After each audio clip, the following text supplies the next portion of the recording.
Hey guys and girls. Um, I asked if I made an all-inclusive video, if you would send it out to certain people, and you guys have overwhelmingly said yes. So I'm going to make this. Now, this is going to be rather long, so I'm going to give you pause breaks. Okay? I'm going to give you a couple pause breaks. So I'll let you know when it's time to take a break. So let's just jump right into it. This is the all-inclusive work, The Case Against Religion. Okay? Now, this is dedicated. This is gratitude. This is dedicated to two people who saved my life and I've learned from exclusively. Jordan Maxwell, rest in peace, who was a friend, and Santos Bonacci, who I teach for now. A small piece of their work has made its way into this presentation. Please, after watching this, get into these two. I owe them everything. So employ your time in improving yourself by other men's writings, so that you shall come easily by what others have labored hard for. That's Socrates. And that's basically what this is. I've been studying astrotheology for 11 years, and I've been teaching it for about two and a half. I studied the Bible for 30 years, and I've studied esotericism and occult for about 20. Okay, so let's just jump right into this. This is the Zodiac. With Cancer at the top and Capricorn at the bottom, this is how the wheel should look. Okay? Astrotheology is the mythology of the Zodiac as it applies to the holy texts. Okay? We're going to make a case for that today. So, our knowledge of astrology, okay, as far back as I could find it, goes back to the Lascaux caves. Okay? That's 17,000 to 40,000 years. Okay? Now, here we see an article that says the Lascaux cave paintings are 17,000 years old, and the world's oldest cave paintings show humans understood complex astronomy 40,000 years ago. Okay? So, what are the Lascaux caves? Well, they're caves in Lascaux, France. That's why they're called the Lascaux caves. And what happened is there were some teenagers that went into the back of them a while back. When they went to the back of them, they saw things like this. Okay? And you see the bull at the top, the many faces of the lion on the right, and you see the horse at the bottom. Now, they quickly realized that the bull was Taurus, that the lion was Leo, and the horse was Sagittarius. It's just missing the guy with the bow and the arrow. So what did they do? They called people, for starters, and the scientists carbon dated the wall. And it came out to about 17,000 years. Okay? When you carbon date something, a lot of Christians will tell you that it's inaccurate, and they're half right. Okay, carbon-14 dating is inaccurate. However, up to 50,000 years, it actually proves to be quite accurate. Okay, it's just when you get beyond that it's a little different. Okay, that's when you have to use some uranium dating, other types of carbon dating. Okay, so what they did was they called in an astrologer and an astronomer. And they brought in a computer because we have the technology to do this. And what they did was they rewound the sky back 17,000 years. And they printed out what they saw on the computer. And they superimposed it onto the wall, and all the constellations lined up. Not only that, but on June 21st, the summer solstice, the sun would actually come into the cave and bounce off the back of the wall. Okay, it only did this on this one day. So the cave was man-made. Okay, with understandings of astrology, and there was astrology on the wall. Okay, now there's questions you can ask about the Bible: how Jesus was able to heal the blind, how he walked on water, how he turned water into wine, why he had 12 disciples, why he was betrayed with a kiss from Judas, why he was dead for 3 days, why is his birthday on December 25th. Now, all this could be answered with astrology, and we're going to get into that. Okay, Genesis 1:14 says, "Let lights appear in the sky to separate the day from the night. Let them be signs to mark the seasons, days, and years." And that's basically what this is. Okay, now each zodiac sign is called a house, or an era, or an eon, or a sign. There are many words for it. Okay, but they're basically called houses. Okay, this is going to come into play soon.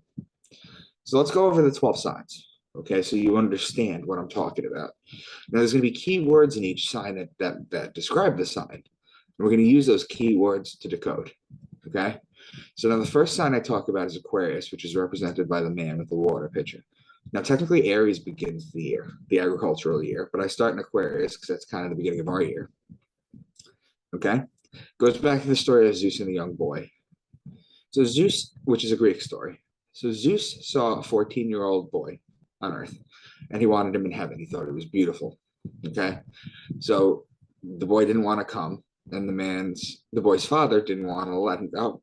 So Zeus ends up bargaining with the father. He gives him a whole bunch of stuff, money, land, and animals and stuff like that. Takes the boy up to heaven. While the boy is in heaven, he's feeding the gods out of this water pitcher that you see here, something called ambrosia, which was the nectar of the gods. Okay? It's what the gods drank. Nowadays, it's just a whipped cream tangerine salad. Okay? But ambrosia actually used to be represented as sort of an ethereal drink that these gods used to drink. One day he gets fed up with feeding the gods this because that's all he ever does. He goes to the side of heaven with the water pitcher and pours it out, just like in this picture. Okay? All the ambrosia pours out, and it causes a great flood on Earth. That's where the Greeks get their flood story. Zeus, in a moment of self-reflection, is going to punish him. But he realized that he brought him up to heaven, and in a rare moment for Zeus, he kind of feels bad for the boy. Okay, because Zeus is known to be very erratic. Okay, so what does he do? Well, instead of punishing him, he immortalizes him as the constellation Aquarius, as the man, as the boy, who's pouring the water out of the water pitcher. So there's words you can use. Whenever you hear the word son of man, man, because this is a sign of the man.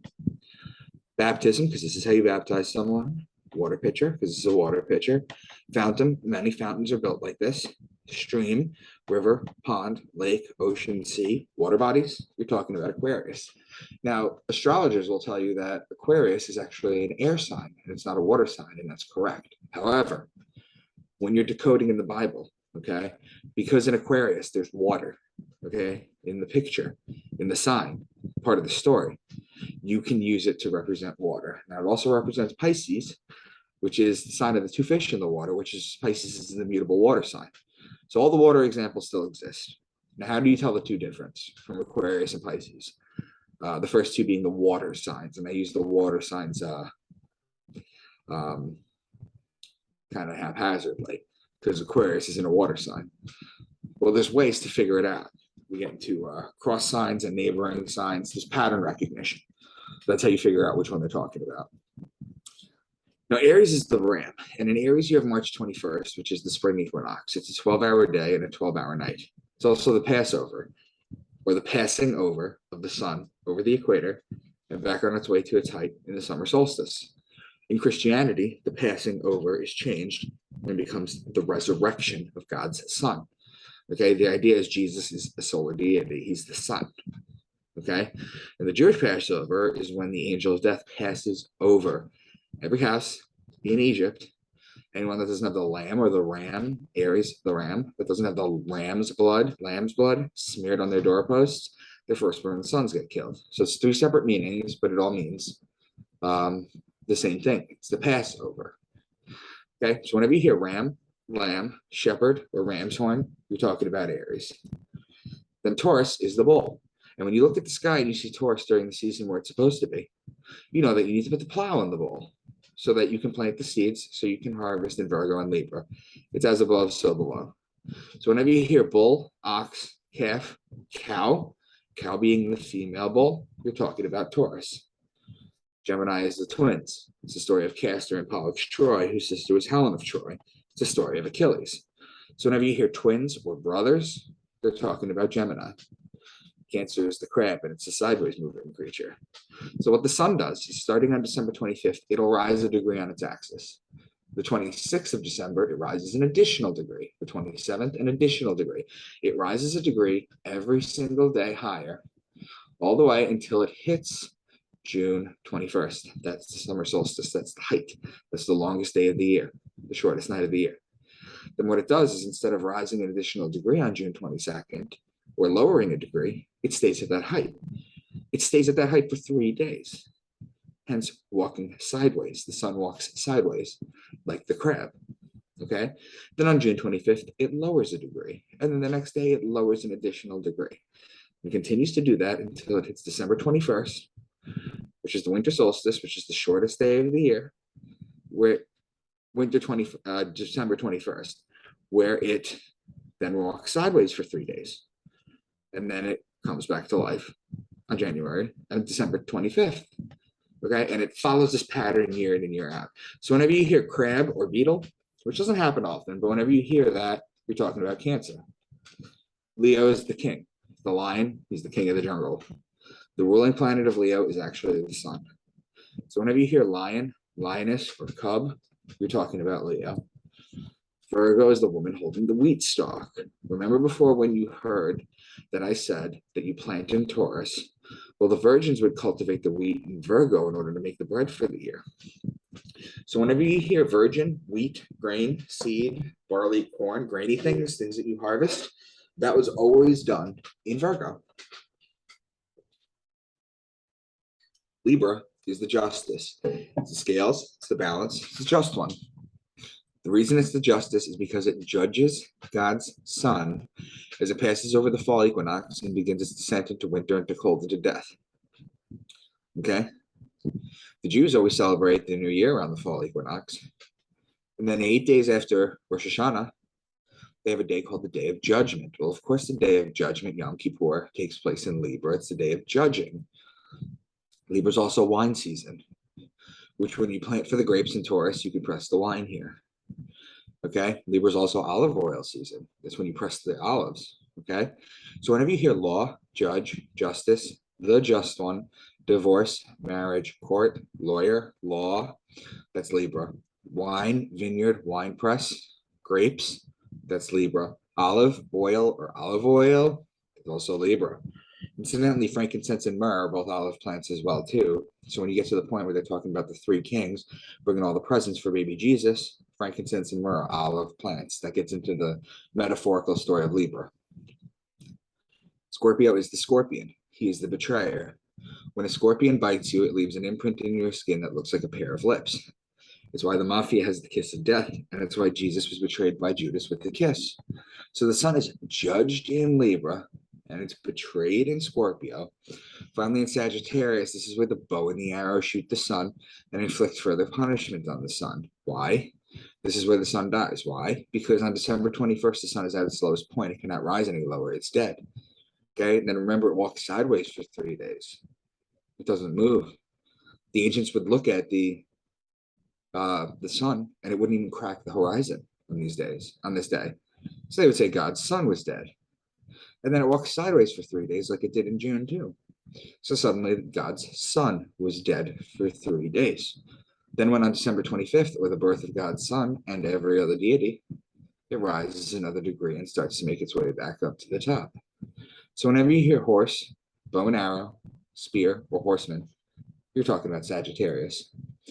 Finally, you have Capricorn as the goat because he likes to climb the mountain. So if you look at the zodiac wheel on the right, Capricorn's at the bottom, okay? So you're starting on June 25th in Capricorn, it rises a degree, okay? Rise a degree every single day, going to the left of the wheel on its way on the way to the top in Cancer, okay? It starts to climb in Capricorn, which is the mountain. It's the wheel is the mountain. It's a metaphor. Okay, so those are the 12 signs. So let's start to get into some stuff. Okay, now there's names for Jesus that he's given in church that are just purely astrological, that no priest or pastor or anybody would tell you is the case, but I will. Okay, remember, Jesus is the sun. Okay,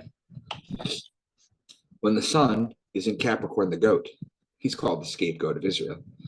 When the sun is in the man sign of Aquarius, he's called the son of man. When the sun is in Pisces, the two fish, he's the fisherman of men. It's also why he feeds the masses with 2 fish. When the sun is in Aries, the ram, he's called the Lamb of God, or the Good Shepherd.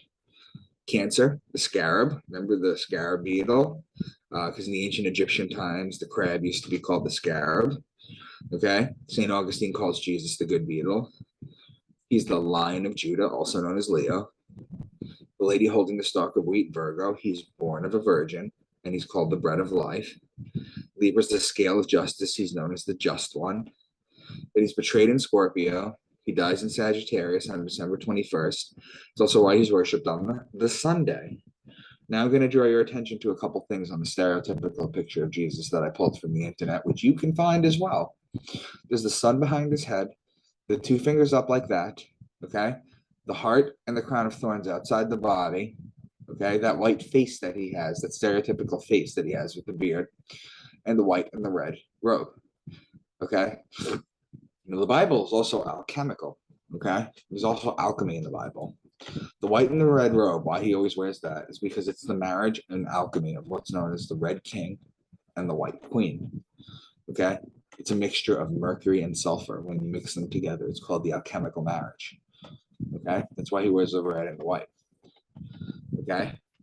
Now, the sun is always behind Jesus because he represents the sun. The two fingers up like that are an ancient Kemetic peace sign. When I say Kemetic, I mean ancient Egyptian. The separate sign is the war sign, okay? The John Lennon peace sign, that's a Winston Churchill British V for Victory war sign, okay? It's actually not a peace sign.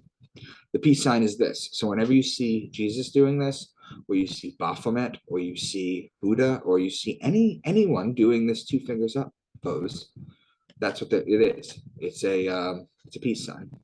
They're telling you they're coming peacefully. Now, the white Jesus picture is actually a guy named Caesar Borgia, who was the bastard son of Pope Alexander VI, Rodrigo Borgia. So what happened is Rodrigo Borgia brought his way to the papacy in the 1500s, okay? And there was no official picture of Jesus at the time, but what had happened while Rodrigo Borgia got there is that the printing press had come out about 80 years prior. So they were able to mass produce his son's face as Jesus. And yes, popes used to have kids. They never got married, so they were all bastards. Okay, all the kids, because popes didn't get married, but they did have kids. Okay, so that's the story. And Caesar Borgia was a bastard too. In real life, he was. He killed his brother. He slept with his sister. Just to mention a couple of things. Okay, so the crown of thorns wrapped around the heart on the outside, and the heart is always on the outside, represents the rays of the sun. The heart outside the body represents the toroidal field or the human torus field. Now, in case you're wondering, which is just one stereotypical picture of Jesus, here's a few others. Okay, you see the same face, you see the sun behind, it's always the sun behind. Okay, the heart outside the body, the two fingers. Okay, and the second picture sometimes is a Knights Templar cross in the sun, but nonetheless, it's there. Baby Jesus. Look, the sun is behind the baby's head. He represents the sun. You'll always see Polaris, the North Star, being shown. Okay? You show the animals, which we'll get into later. And you'll see the alchemical clothing. Okay? Now, the human toroidal field looks like this. It's an electromagnetic field of the heart. Okay? It radiates outside of you, circumventing you 6 feet. Okay? That's why the elites tried to keep you 6 feet apart during the pandemic. Okay, it was such an arbitrary number, no one knew where it came from, but it was meant so that you can't interact with anyone electromagnetically. When someone comes up behind you and you know that they're there, or if they're a few feet behind you and you know they're there, they broke your toroidal field. You're not a psychic. Okay? Now, when two toroidal fields interact, it looks like this. Some people call it an aura. There's words for it, but they're measurable. Okay, here you see it forms the vesica Pisces around the two. Okay? Now, here's Caesar Borgia on the left. And this is the stereotypical picture of Jesus on the right. You can see the striking similarities. Okay? I just want to leave this up for a sec, just to show you that.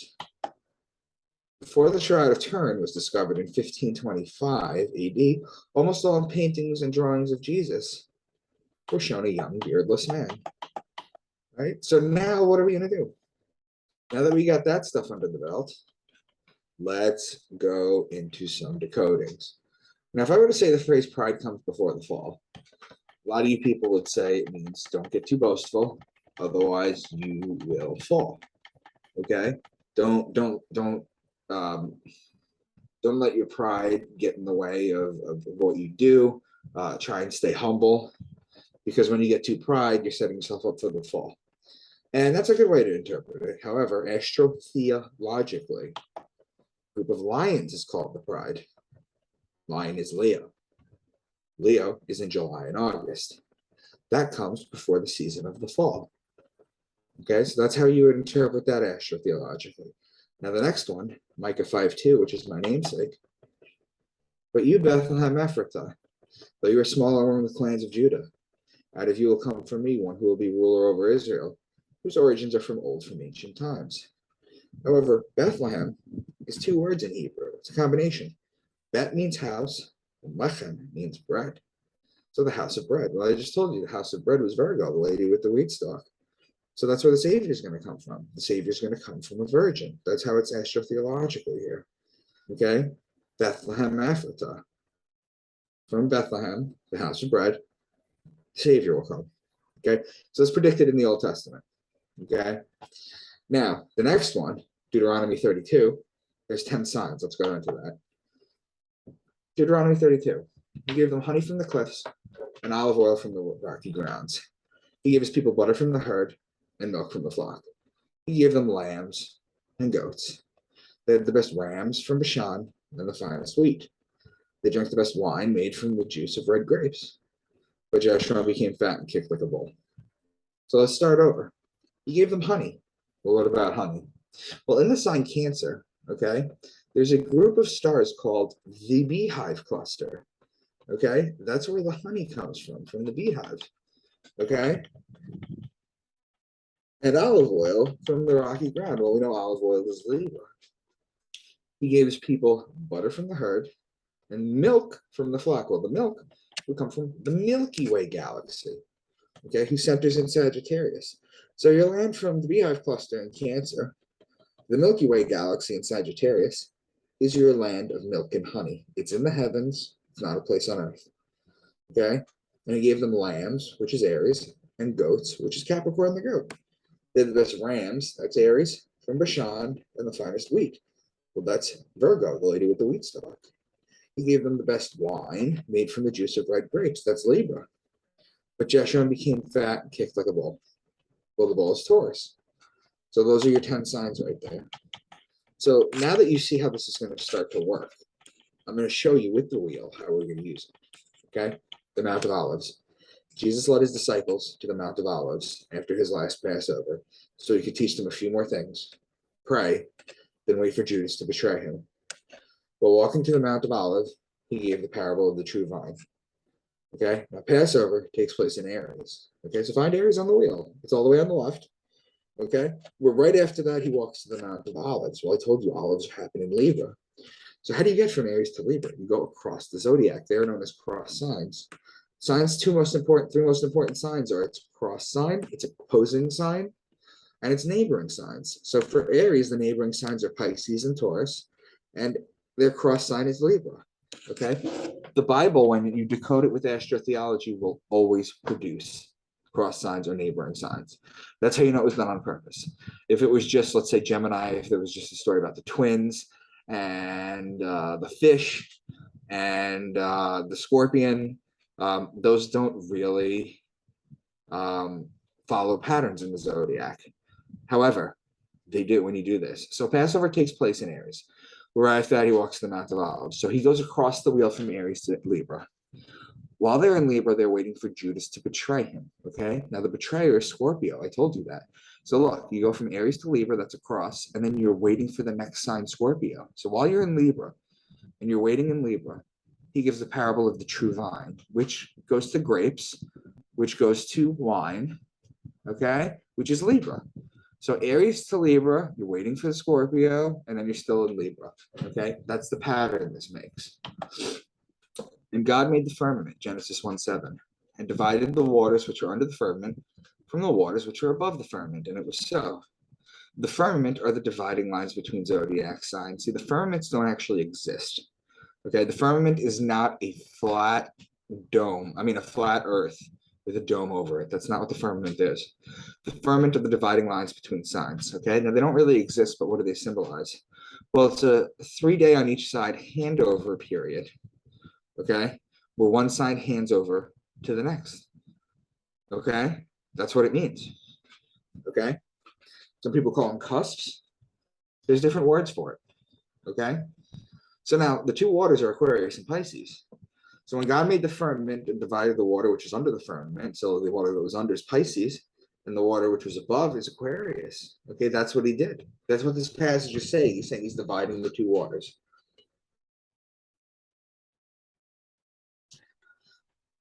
Revelation 4:7.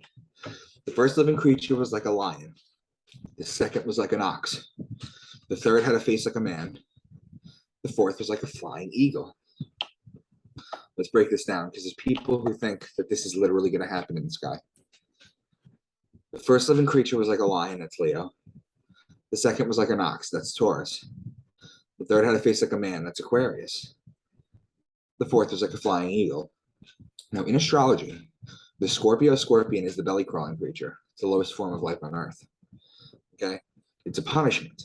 The first thing God does when the serpent deceives Adam and Eve is take away its legs. It has to slither on its belly. Okay? Now, that's the lowest form of life on earth. However, its evolved form, also called the ascendant, okay, is the eagle. So the eagle becomes Scorpio, and the eagle is the highest flying form of life on earth. Okay? So Leo, Taurus, Aquarius, and Scorpio are the four fixed signs of the zodiac. Well, what are the fixed signs? The four fixed signs. They're fixed because they're fixed in their season. Okay? There's 4 sets of 3 in the zodiac wheel that represent each season. Okay?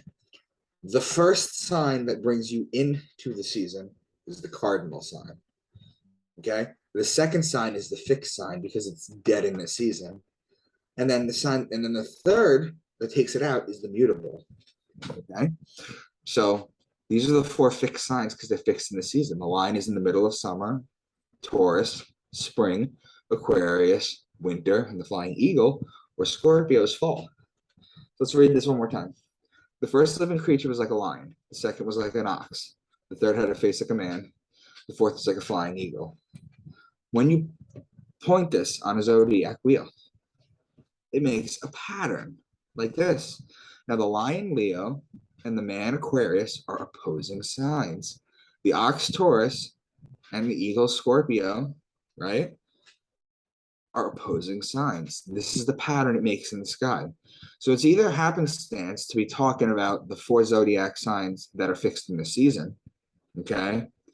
And we'll get into Ezekiel's wheel because there's a mention of that too. Okay, it's encoded, it's hidden. I'll show you. This is the pattern that it makes. Okay, so it either does this or it's a literal thing. Which one do you think it would be? Ezekiel 10:14. Each of the cherubim had 4 faces. One face was that of a cherub. The second was the face of a human being. The third, the face of a lion. The fourth, the face of an eagle. See, it's the same thing. They keep retelling it. Revelation 12. A great sign appeared in heaven. A woman clothed with the sun, with the moon under her feet, and a crown of 12 stars on her head. She was pregnant and cried out in pain as she was about to give birth. And another sign appeared in heaven, an enormous red dragon, with 7 heads and 10 horns and 7 crowns on its head. Its tail swept a third of the stars out of the sky and flung them to earth. There's people who think this happened astrologically. There's people who think that this happens literally. Okay, I'm going to demystify this. A woman clothed with the sun is a sun clothed in Virgo. It's literally just a metaphor. Okay, you're going to have to get used to all these kind of celestial metaphors. Okay, which I'll point out. Now, if the sun is in Virgo, the moon will be at her feet. So the zodiac is 12 signs. There's a 24-hour-a-day clock. So just do the math. The sun spends 2 hours a day in each sign. Now, when the sun is in Virgo, okay, if you follow the wheel, that's between 4 and 6 p.m. Well, at 4 and 6 p.m., the sun is still out. So if the sun is out, the moon is metaphorically at her feet, at the feet.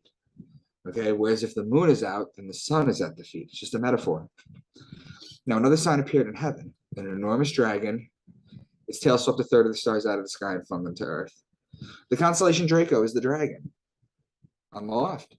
Its tail goes from Aries to Sagittarius, which is 4/12 of the sign, or 1/3 of the stars out of the sky.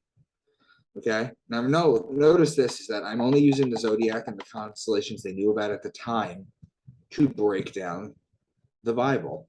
I'm not using apologetics. I'm not making up stories. I am not deep diving into it. Okay, Revelation 7:4. Then I heard the number of those who were sealed, 144,000 from the tribes of Israel. Okay, now people think that the 144,000, especially the Jehovah's Witnesses, They think that this is a fixed number of people that get to go to heaven. That's what they do. They think that. They think it's predetermined that 144,000 people out of the billions and billions of people that have ever existed, that's what it is. But I'm going to break that down for you. There are 7 chakras. The root has 4 petals. The sacral has 6. The solar plexus has 10. The heart has 12. The throat has 16, which equals 48. The third eye chakra is represented by 96 and only has 2 petals because it's 2 times as powerful as the lower chakras. So 48 times 2 is 96. The crown chakra is 1,000 times more powerful than the lower 6 chakras. When you add the lower 6, you get 96 plus 48 equals 144. You times that by the crown chakra 1,000 times, and you get your 144,000. What this ancient passage is trying to tell you is when you've activated all your chakras, that's when you go to heaven. That's when you get to see God. It is not an arbitrary number that has to be filled, like heaven has a capacity or something. That's not how this works. Okay? Matthew 10:16. Behold, I send you forth as sheep in the midst of wolves. A very famous passage, made even more famous by the movie The Devil's Advocate. Well, the sheep is Aries, and the wolf is the constellation Lupus, who borders the Libra line. Those are opposing signs. Look at the pattern it makes. Okay, remember, it's always opposing signs and neighboring signs. Okay? So I've given examples of astrotheology in the Old Testament as well as the New Testament. I've been accused of cherry-picking verses from the Bible to prove a point. So let's take a much longer passage and see if we can decode it as well. So this brings us to the book of Job. Okay? This brings us to the book of Job. Well, who is Job? Well, Job was a righteous man. Okay? He had everything that you could think of. He had land, he had money, he had land, he had money, he had family, he had animals, he had everything. He was God's righteous servant. Satan comes up to God one time and says, listen, the only reason he's righteous is because he has everything in the world. You take that away from him, he will curse you. So God says, I'll take that bet. I don't believe he will. But I give you permission to do whatever you want to him. You just cannot take his life. So little by little, Satan starts taking things away from him, his family, his animals, his wealth, everything. He gets boils all over him. And then at one point, he's screaming up to heaven. And he's begging God to answer him. Okay? Now, he never curses him. And in the end, God ends up giving him everything back. However, he ends up not cursing him, and he gets everything back. However, I'm going to break down for you what God replies, because God does respond to Job, and I'm going to break that down. It's also interesting, too, that God took this bet with Satan. If you believe that God knows what everybody does, and God knows what everybody will do, in the past and the future, then why would he not know this? But we're going to get into God much later, okay? So we have Job 38:32. God first says, can you lead forth the Mazzaroth? So right away, the Mazzaroth is the zodiac. That's what it means. Right away, he asks, do you know your zodiac? Mazzaroth over time becomes Mazalot, which survives in Judaism today. It's Mazel Tov, and you know how old that word is. Well, Mazel Tov means good fortune from the stars. So what is the Lord's challenge to Job? He says, can you bind the chains of the Pleiades? Can you loosen Orion's belt? See, these are the celestial metaphors I was talking about. And he says, can you bring forth the constellation in their seasons or lead out the bear with its cubs? The constellations are the zodiac above, and the bear and its cubs are Ursa Major, the Great Bear, and Ursa Minor, part of the Big Dipper, who can tip over the water jars of heavens. That's literally Aquarius, tipping over the water jar of heaven. Who can hunt for the prey for the lioness and satisfy the hunger of the lions? That's Leo. Who provides food for the raven? That's the constellation Corvus, which means raven and borders on Virgo. Do you watch where the doe bears her fawn? That's Mariga, meaning deer, and is located in Orion. Who let the wild donkey go free? That's Acellus Borealis, meaning donkey, and is located in Cancer. Will the wild ox consent to serve you? That's Taurus. The wings of the ostrich flap joyfully. That's Lambda Achille or Al Thaliman, which means 2 ostriches in Arabic. Do you give the horse its strength? Okay, so it's the horse, so we know it's Sagittarius, but let's find out more. It laughs at fear, afraid of nothing. It does not shy away from the sword. The quiver, there it is, right there. The quiver. That's what holds the arrows on the side of the horse. Rattles against its side along with the flashing spear and lance. That's Sagittarius with the bow and the arrow.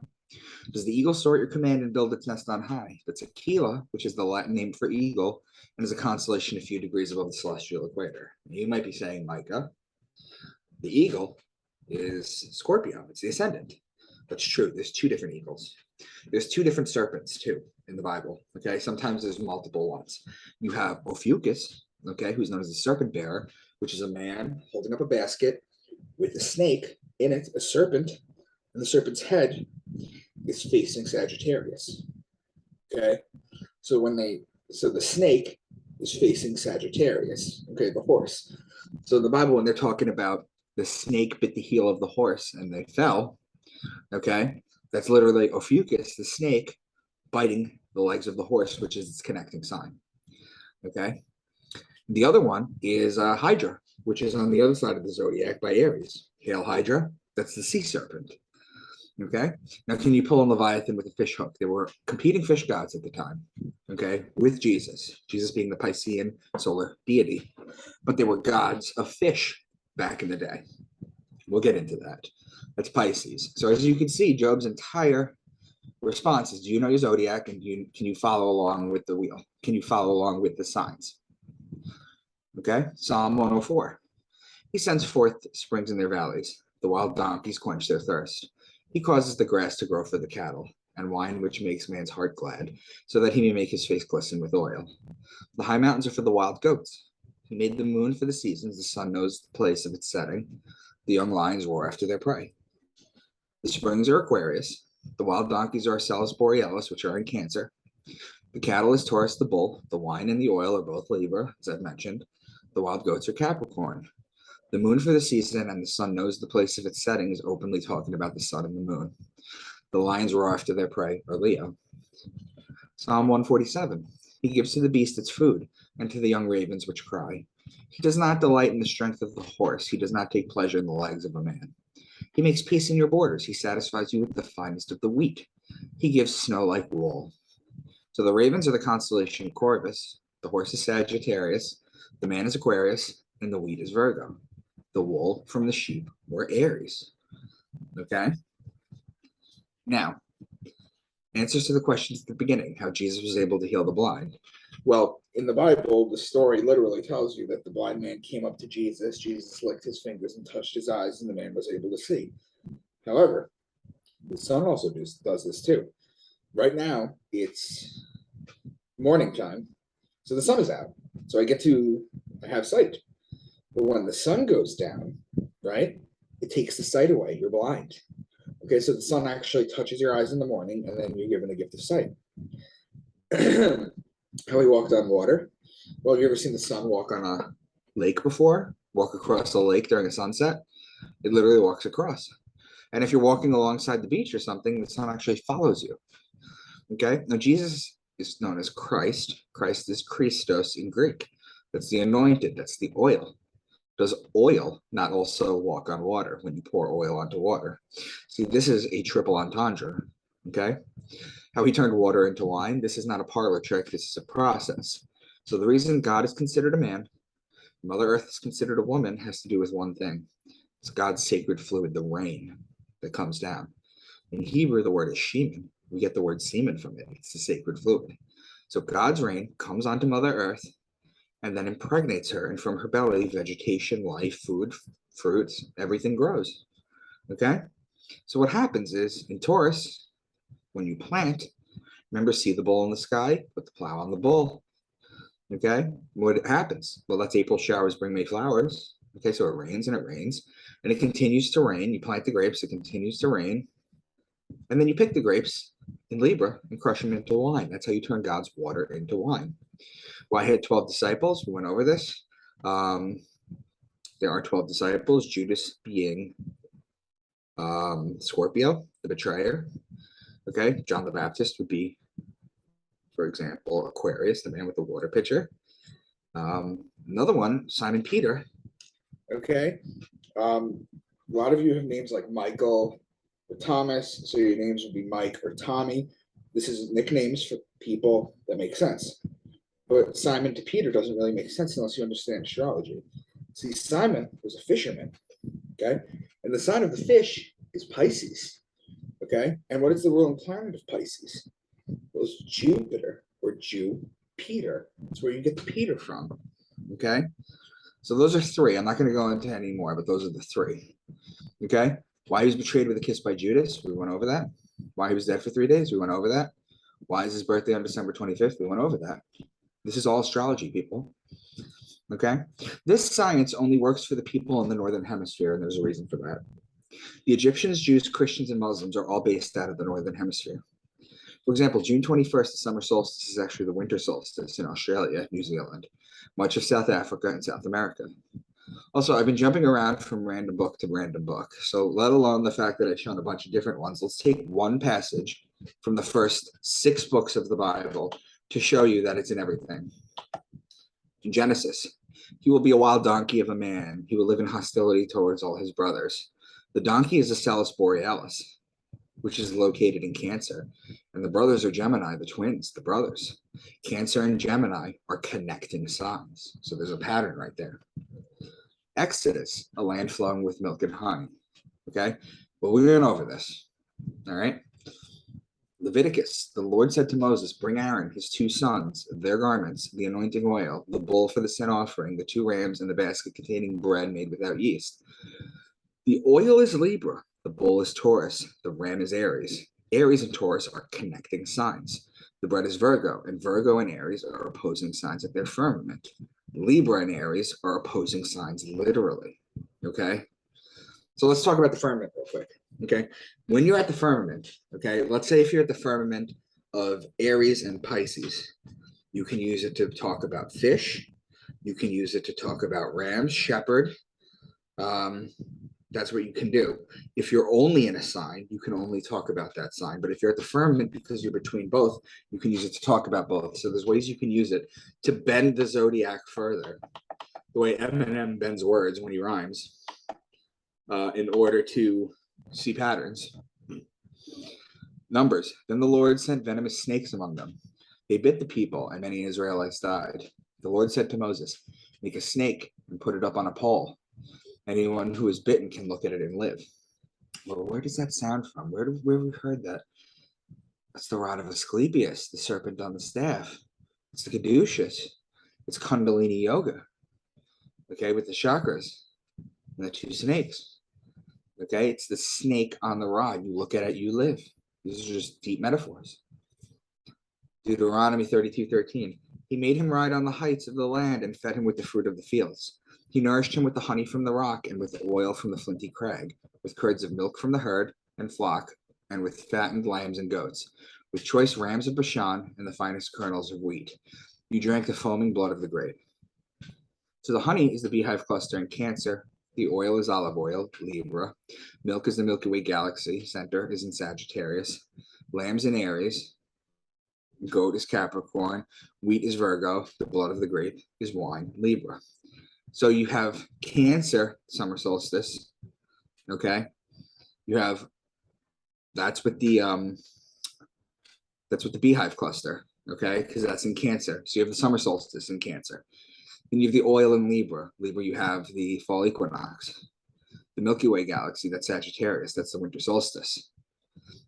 Lambs, Aries, that's the spring equinox. So this shows a distinct pattern that all 4 major points here. Now, if you take these 4 major points, okay, that I just mentioned, all the solstices and the equinoxes, and you connect them on the zodiac wheel, it forms a cross. This is known as the cross of God's sun, okay? What about Ezekiel's inaugural vision? In my 30th year, in the 4th month of the 5th day, while I was among the exiles by the Kebar River, the heavens were opened and I saw visions of God. Okay? Ezekiel the wheel, when he turned 30, he saw God. Jesus starts his ministry at 30. Ezekiel sees God at 30. Genesis 32:30. The 30 references Jacob in the pineal gland. Well, how about this picture? This is Ezekiel seeing God.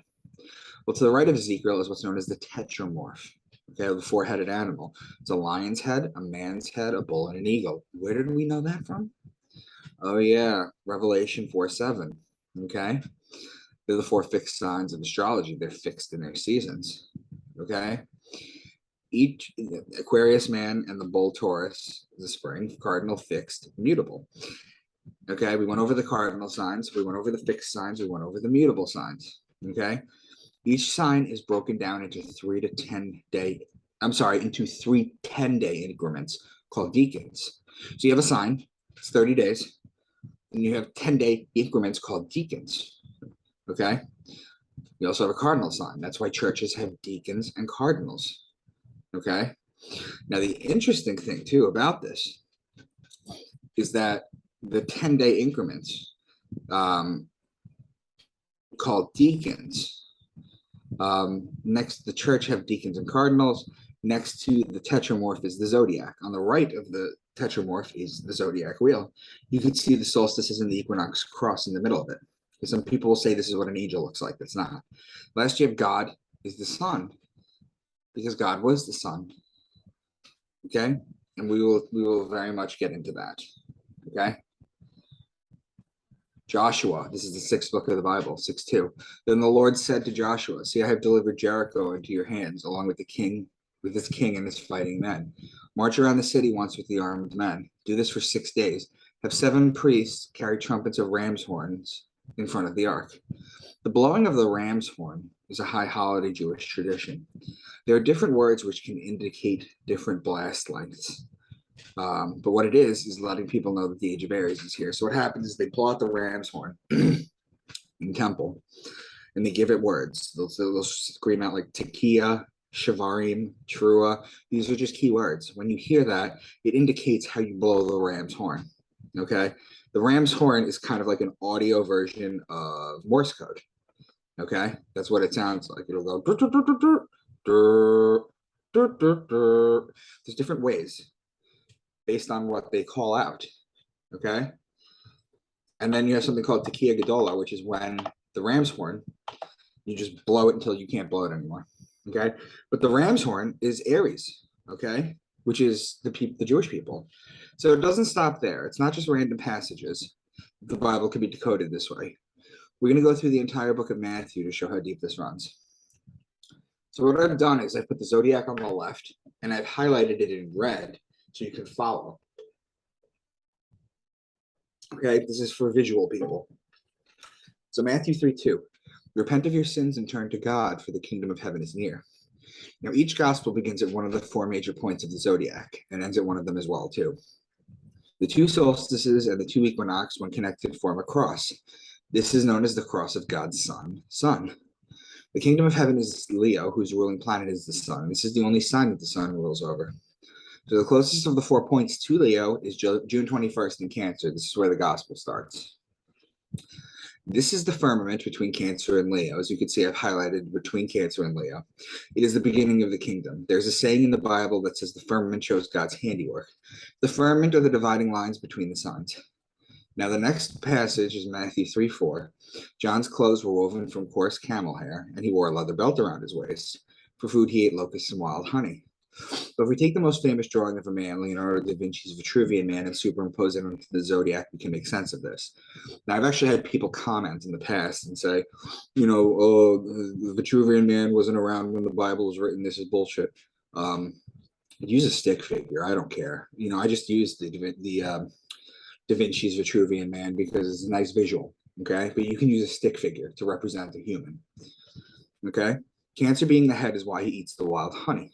In Cancer, there's a star cluster called the beehive cluster. Bees produce honey. Heads in Cancer, mouths in Cancer, eats the honey. Leviticus, what's clean and unclean to eat. All flying insects that walk on all fours are to be regarded as unclean by you. There are, however, some flying insects that walk on all fours that you may eat. Those that have jointed legs for hopping on the ground. Of these, you may eat any kind of locust, katydid, or cricket, or grasshopper. Okay? Now, I just wanted to point out something real quick. So when you see people in the news talking about eating bugs and a pound of grasshoppers is 3 times as nutrition as a pound of beef, and they're trying to get you to eat bugs, okay? As the elites are trying to do. Just know it's biblical, okay? It's Leviticus 11. A little lower down on the body is a closed mat out of camel hair. So we were in Leo. Then we went to Cancer, connecting sign. Now we're in Gemini, connecting sign. So we're forming patterns here. We're forming a chain.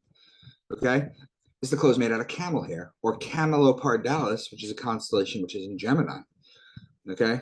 Camelopardalis is a combination of two words, camelos, which means camel, and pardalis, which means leopard.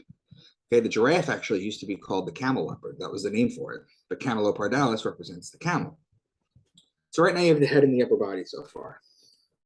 Now we're in Taurus, so we're making another pattern. Moving a little lower on the body, you'll get his midsection, which is where he would wear the belt. Taurus represents the bull and the female is the cow, which is where you would get the leather. Regarding the belt, Orion's belt sits between Taurus and Gemini. Next would be the baptism. Now, how are we going to go from the beginning of Leo to a water sign to signify the baptism? You'd go across the zodiac. Cross signs, or opposing signs as they are known, are signs opposite location.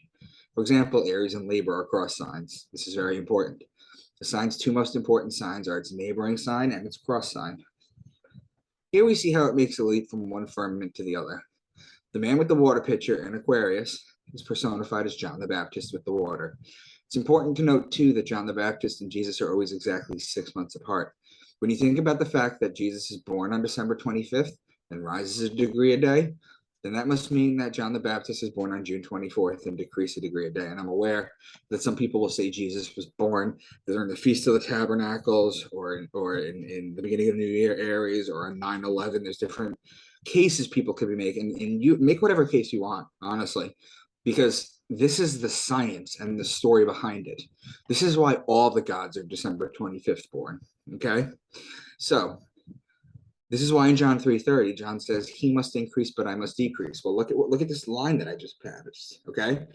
If you turn this, as one goes down, one must go up, okay? So that's what it means. And it's also why St. John's Day is exactly 6 months to the day of the birthday of Jesus, okay? June 24th, okay? Look it up in a Catholic calendar. St. John's Day is June 24th. Now, the next story is the temptation of Jesus. So we're going back to the Cancer Leo firmament, July 24th. This one's simple. He's tempted for 40 days. So literally just count 40 days from July 24th. That brings you to September 2nd.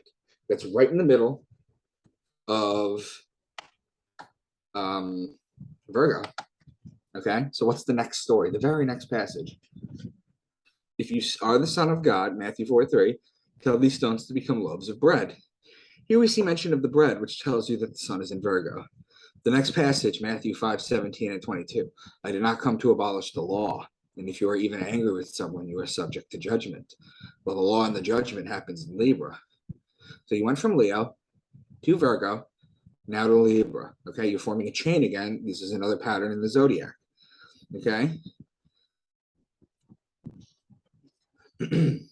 Matthew 7:15 and 16. Beware of false prophets who come disguised as harmless sheep. And can you pick grapes from the thorn bushes? Well, the sheep are the ram in Aries, and the grapes are in Libra. Once again, these are opposing signs. Moving along, Matthew 13. Later that same day, Jesus left the house and sat beside the lake. The story now moves from Libra to the barrier between Aquarius and Pisces, or the firmament, as he is right beside the lake, or the two water signs. See, if they said he was in the lake, then you'd have to figure out which water sign, and I use that with air quotes because of Aquarius, he'd be in. Because he's beside the lake, okay, that it's an indication it's between the two. Okay, now its cross sign is the Leo Virgo firmament. As it's across from Virgo, the wheat stalk and the grains, is it ironic that the next parables from Jesus are the wheat and the weeds, the mustard seed, and the yeast? Moving right along, next is the fishing net parable. So we now literally go back to the other side, okay, to the Aquarius Pisces border, touching Pisces, so we could talk about fish, and we could talk about the fishing net parable. I hope you guys are starting to see how deeply, deeply encoded these books are. Okay, we went through I gave you examples of the first 6 books of the Bible. I gave you examples of, we're going through Matthew now. I went through a bunch of other ones. We're just going to keep doing this. Gemini is the sign of the two men, technically twins. However, there's just a short mention of brothers in the next passage. He's just the carpenter's son. And we know Mary, his mother, and his brothers, James, Joseph, Simon, and Judas. This ends at the firmament of Gemini Cancer. How do we know this? Well, we know we're in Gemini because they're talking about the brothers, and that's what we're talking about. But how do we know it's at the firmament? Okay. Well, if you go to the firmament and you follow it to its cross firmament or its cross sign, that's the firmament of Sagittarius Capricorn. Any idea what day that is? It's December 21st. Do you guys remember what happens December 21st? That's the day of death. Remember, the sun dies. Okay, it's the winter solstice. Okay, so how do we know this? What's the very next passage? It's the death of John the Baptist. See, all death takes place in Sagittarius, astrotheologically. As I mentioned previously before, death comes at the end of Sagittarius. The firmament of Sagittarius, Capricorn, and Gemini, Cancer are opposing signs. So let's take this sentence, which sounds like it could be in the Bible, but isn't. If I say to you, the rulers were divided between war and love, it split the land in half. You could read that as a literal translation. Okay, that's just the parable that I made up. However, the ruling planet of Aries is Mars, who's the god of war. The ruling planet of Libra is Venus, who's the goddess of love. There is your war and love. If you connect it, it literally splits the zodiac or the land in half. That's how these metaphors are encoded, people. Okay? And I just want to show you this so that you can begin to do this yourself. Okay? Matthew 14, 17, and 32. But we only have 5 loaves of bread and 2 fish. Well, the bread and the fish are opposing signs in the zodiac. Also, Pisces is the 2 fish, which is why Jesus fed the masses with 2 fish. And as far as the 5 loaves of bread, the year begins in Aries. So you count 5 signs from Aries. That takes you to Virgo, the bread. Okay, that's how he feeds the masses, with 5 loaves and 2 fish. Again, the bread and the fish are opposing signs in the zodiac. This is the cross of God's Son. We were just in Virgo, and now next is Libra, which is law, wine, and oil, remember? What stories do we get now? Well, we get the story of the temple tax, the unforgiving debtor, divorce and marriage. There's all the law stuff. And the parable of the vineyard worker. There's the wine. Next is Scorpio, the betrayer. This is where Judas betrays Jesus with the kiss. So we were in Virgo, then we were in Libra, then we're in Scorpio. This is now forming a chain, okay? And then what happens in Sagittarius? It's the death, right? Next is the death, December 21st, on Sagittarius of Jesus.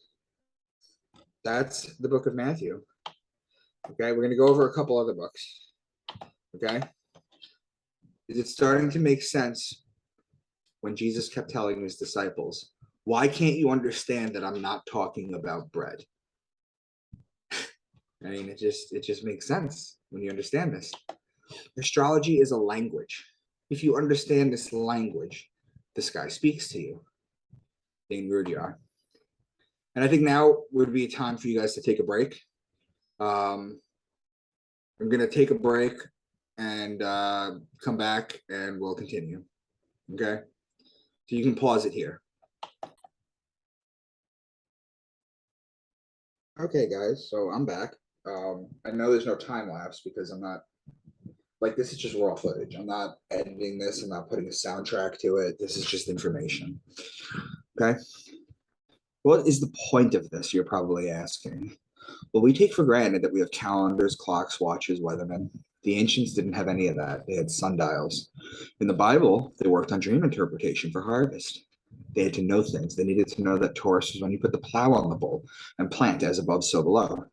The Bible is in part an encoded farmer's almanac, and that was the knowledge of staying alive, which was the most important thing.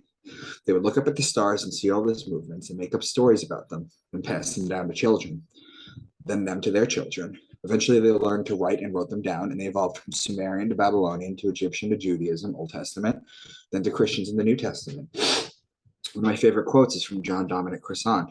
My point, once again, is not that those ancient people told literal stories and we are now smart enough to take them symbolically, but that they told them symbolically and we're now dumb enough to take them literally. So let's continue. Jesus disappears at 12 and comes back at 30. This has been a subject of great debate, but the answer is quite simple, actually. What happens to a young Jewish boy at the age of 12? He becomes bar mitzvahed. He becomes a man.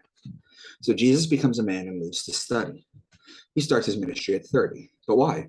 Well, the ancient Jewish religion has roots in Saturnalia worship from before it. That's why their day of rest is a Saturday or the Saturn day. So why 30? Saturnalia worshippers said that you were not allowed to become a teacher until Saturn came back to the point it was at when you were born. And it just so happens that Saturn takes 30 years to come back. Refer back to Ezekiel at 30. Here's Ezekiel's inaugural version. Remember, in my 30th year, in the 4th month on the 5th day, when I was among the exiles by the Kibar River, the heavens opened up and I saw the visual of God. Okay? Now, the sun tells the hour of the day. The moon tells the day of the month. The zodiac tells the month of the year. It is a perfect calendar. In our little neck of the woods in the Milky Way galaxy, we have a perfect celestial calendar. Okay? That's the creation of God. Okay, that's a direct imprint of God. Moses goes up to get the 10 Commandments, and when he comes down, he sees them worshiping a golden calf. What's more likely? The Jews got run out of Egypt. They couldn't even let the bread rise, which is why we have matzah to this day. They rushed to the desert with just the clothes on their back, but happened to carry enough gold between all of them, found welding equipment in the desert, and built a giant statue, or it's a metaphor. The sun is the gold, and the calf is the bull or Taurus. They're worshiping the sun and Taurus, whereas they're the Jews or the people of Aries. Okay, so they're worshiping the wrong time period. Okay, you'll constantly see in modern day stuff they're talking about sacrificing a bull, going back to bull worship. It's not bull worship anymore. We're now in the age of Aquarius, which we'll get to. Okay, in the year 1367 BC, well before Moses, Akhenaten established monotheism under a sun god in Egypt. Abraham, as the story goes, started the one true God belief, but that's just not true at all. In fact, during this time period, there have been found plenty of fertility gods and goddesses dug up in current times that the Jews have made. In fact, Moses is a character who's based on 2 Egyptians, Akhenaten, who is the basis of Moses, and Tuthmosis, which is where he gets his name, hence Moses. The Egyptians kept pristine, meticulous records about their history. Even the things that were unflattering or painted them in a bad light. There is zero evidence in the Egyptian records of the Exodus, of Moses, of the plagues, of the Red Sea parting. There is zero mention in the Bible of the pyramids and the Sphinx. You would think that both of these things would be there, but they're not.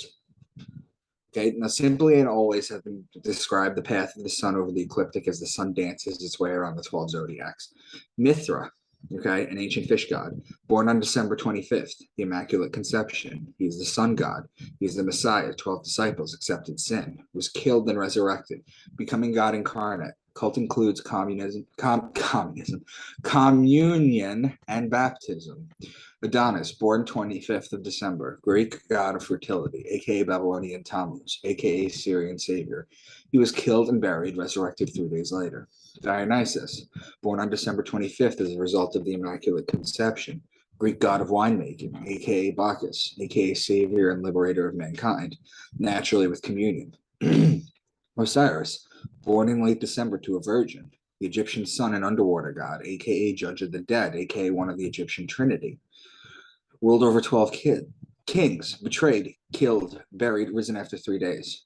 Horus, born December 25th to Isis as a result of Immaculate Conception from the spirit of Osiris, god of the sun and light, one of the Egyptian trinity, embodied the resurrection, God equals sun.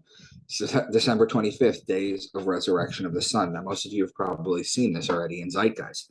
Zeitgeist didn't go nearly as deep as I'm going, and they really should have, okay? If they wanted to make the case a little stronger, it could have helped us all out in the long run, okay?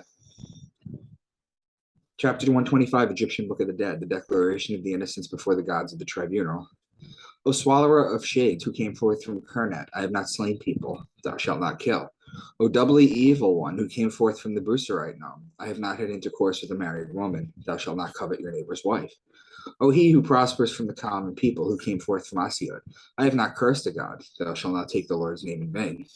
3 of the 10 commandments are mentioned here. The rest can be found in the 42 negative. So it's not the 42 negative confessions of not. I actually have to change that. It's the 42 positive affirmations of not. Okay, that's where you find them.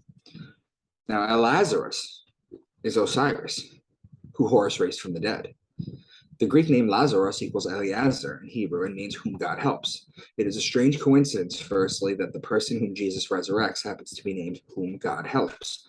And secondly, that Eliezer, or breaking down its original components in Hebrew, El-Azer, closely resembles a combination of the Semitic word for God, El, with the Egyptian name for Osiris, Osir. So in the Bible, when they're talking about Jesus raising Lazarus, they literally are ripping this directly from the Egyptians, okay? The ancient Egyptians used to worship the sun in Taurus, okay? You can see the hieroglyphs here of the bull with the sun between its heads, right? Okay? Then they start to fade in numbers after the age of Taurus. Then the Jews come up in the age of Aries. That's why they blow the ram's horn to the sky on the holidays. Okay? Then they start to fade after the end of Aries. Then the Christians come up in Pisces. That's why they have the Jesus fish shown below. This is why Jesus is able to feed the masses with two fish. The two fish are Pisces. In the middle of these two circles, you'll have what's known as the Vesica Pisces, which is the Jesus fish. Okay, this is the fish. This is the Jesus fish that Christians have on their car. John 21. So Simon Peter climbed back into the boat and dragged the net ashore. It was full of large fish, 153. But even with so many, the net was not torn. Okay. You want to talk about the ancients knowing things? These two circles that form the Vesica Pisces, if you take the mathematical equation, that is the Vesica Pisces, its equation is 247 over, get it, 153. So the ancients knew this, okay?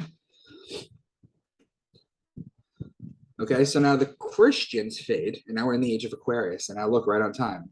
Back to Jerusalem.com, One World Religion Headquarters set to open next year. They're calling it Chrislam. There's other people who are talking about it. The World Economic Forum is getting involved. There's a lot going on with this, but basically it's time for a new religion. Okay, unless you expose this and people understand that we have been controlled by people who manipulate the zodiac for millennia, that you have to understand that this is basically what it's going to be. There's going to be a new religion, and then they're going to keep making a religion every time after Aquarius. In 2160 years, this is Capricorn, the goat. So there's going to be a goat-related religion, okay? So this is what's going to happen. Now, I pulled this article here from the Synod of Jamnia. This is from the Encyclopedia Britannica. In case people are going, but I want references. Well, you don't have any references. This is from the Encyclopedia Britannica. It's the Synod of Jamnia. What the Synod of Jamnia is very similar to the Council of Nicaea in 325 AD, only this took place in 100 AD. What the Synod of Jamnia was they fixed the canon of the Bible, okay? Basically, the book of the Bible was not put in order until 100 AD. Okay, the books were randomly placed. In fact, the book of Job that we went over before is actually the oldest book in the Bible. Okay, it predates the book of Genesis even. Okay, so what they did was they got a whole bunch of priests, rabbis, and politicians together to canonize this. Okay, now an interesting thing happened too, because this is at 100 AD. Okay, in Jamnia. And what they did was they canonized the Bible. But 30 years prior to that, a gospel came out called the Book of Mark, which is the oldest of the four gospels. And they actually deliberated during this council whether to include the Book of Mark in the Old Testament. Okay, that would have changed everything. There would have been no difference between Christians and Jews, for starters. Now, remember how I was talking about 30 before? Jesus at 30, Ezekiel at 30, Genesis 32:30. Genesis 32:30, and Jacob called the name of the place Peniel, for I have seen God face to face, and my life is preserved. Okay, well, you have the eye of Horus on the left, and on the right, you have a sagittal cut of the human brain. Okay, right in the middle, the thing that looks like a nipple, that's the eye of Horus. Okay, that's the pineal gland. Okay, and that eyebrow ridge above it is the corpus callosum. Okay, so what does the pineal gland do? Well, it releases something called melatonin into your brain, which is when the sun goes down. It's what makes you sleepy, because we've evolved to have our waking hours with the sun and sleep when the sun sleeps. Okay, it also releases what's known as dimethyltryptamine, which is DMT. It's released twice in your life. The first time is when you're REM sleeping and dreaming. It causes you to dream. And the second time that it releases is as your body's shutting down for death. Okay, DMT floods your body. Okay, now what is this? Well, it has calcium carbonate crystals in the pineal gland. They change in pressure. It's the piezoelectric effect. Okay, so basically, there are these crystals in the pineal gland. And if you were to take them and you were to put them on a table and hit them with a hammer, colors would fly out of them. That's what the piezoelectric effect is. Okay, they're very powerful. Now, the interior of the pineal gland has retinal tissue composed of photoreceptor cells and is filled with vitreous fluid, just like the eyes. It is actually wired to the visual cortex. In certain reptiles, it has a cornea and a lens. Now, in many Buddhist traditions, 49 days is the total mourning period, with prayers conducted every 7 days across 7 weeks. The Buddhists believe that rebirth takes place within 49 days after death. Okay? The Christians also count 49 days. Okay, it's called the Pentecost. Okay, and basically what it is, what the Pentecost is it's 49 days after Easter Sunday, and that's when you get your that's when you would do your communion, confirmation, all that kind of stuff. Okay, and the Jews also count 49 days. It's called Omer. Lag BaOmer. It's the counting of the Omer. That's a 49 day time period. All these 49 days. Well, what is so special about 49 days? Well, we know now what the ancients knew is that the pineal gland becomes visible on the 49th day of gestation when we look at it through 3D ultrasounds and sonograms. Okay, that's the day that your soul enters the body, is on the 49th day. So hell, Satan, Lucifer, Baphomet, Revelation. Let's demystify it all. John's vision of Christ. Let me see something a sec. I turned around to see the voice that was speaking to me. And when I turned, I saw 7 golden lampstands. And among the lampstands was someone like the Son of Man, dressed in a robe reaching down to his feet and with a golden sash around his chest. The hair on his head was white like wool, as white as snow, and his eyes were like a blazing fire. His feet were like bronze, glowing in the furnace, and his voice was like the sound of rushing waters. In his right hand he held 7 stars, and coming out of his mouth was a sharp double-edged sword. His face was like the sun shining in all its brilliance. Okay, we're going to do the book of Revelation now. We're going to do the whole book of Revelation. I'm going to demystify it for you. Among the lampstands was someone like the Son of Man. This references Aquarius, the sign of the man, the Son of Man, with a golden sash around his chest, so the sun in Aquarius. Hair on his head was white like wool, which comes from the sheep or ram, referencing Aries. His eyes were like a blazing fire. Now it's talking about the blazing sun in Aries. His voice was like the sound of rushing waters. This is referencing Aquarius again, story of the boy flooding the earth, Zeus.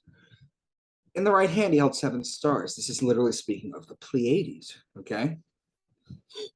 Revelation 4:7. Well, we did that already, so we don't need to do that again, okay? Revelation 5:5. Then one of the elders said to me, do not weep. See, the Lion of the tribe of Judah, the root of David, has triumphed. He is able to open the scroll on its 7 seals.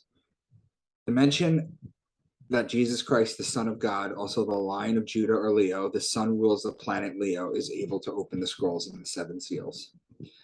I watched as the Lamb opened the first of the 7 seals. Then I saw one of the 4 living creatures say in a voice like thunder, come.